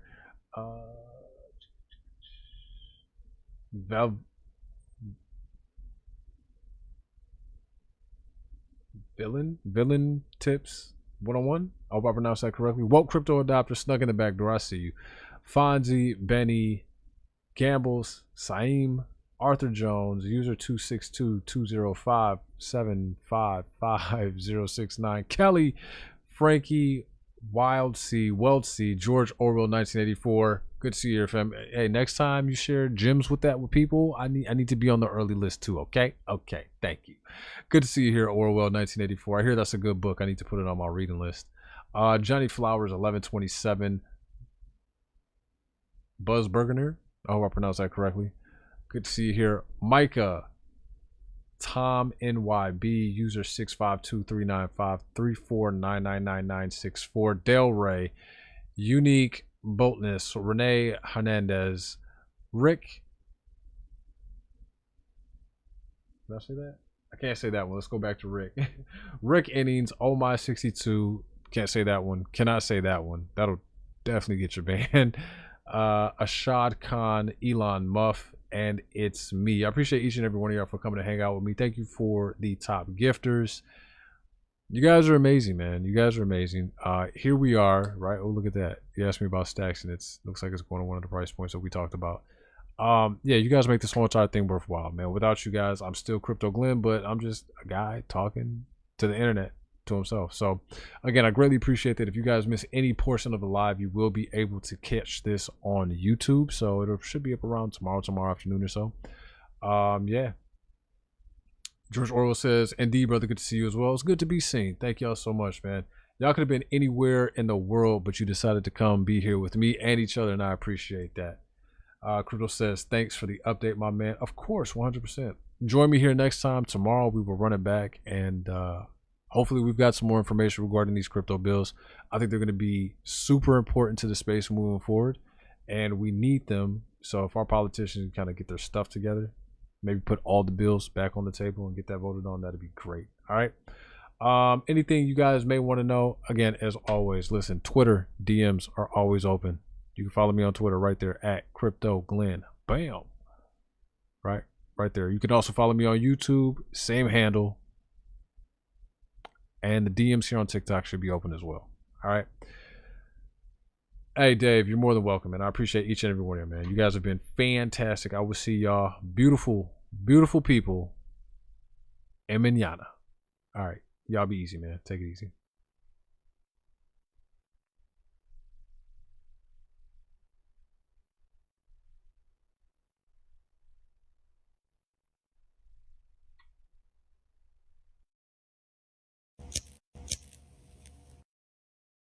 Hey, Joe, come on. We're going to be late for the Crypto Win live stream. Call Barack and Michelle, see if they're going to tune in and watch. We can see him chart Doggy Moo coin. This is the best president of the United States, Donald Trump, and when I'm not putting high tariffs into place, I'm watching Crypto Glenn on the Dicky Duck.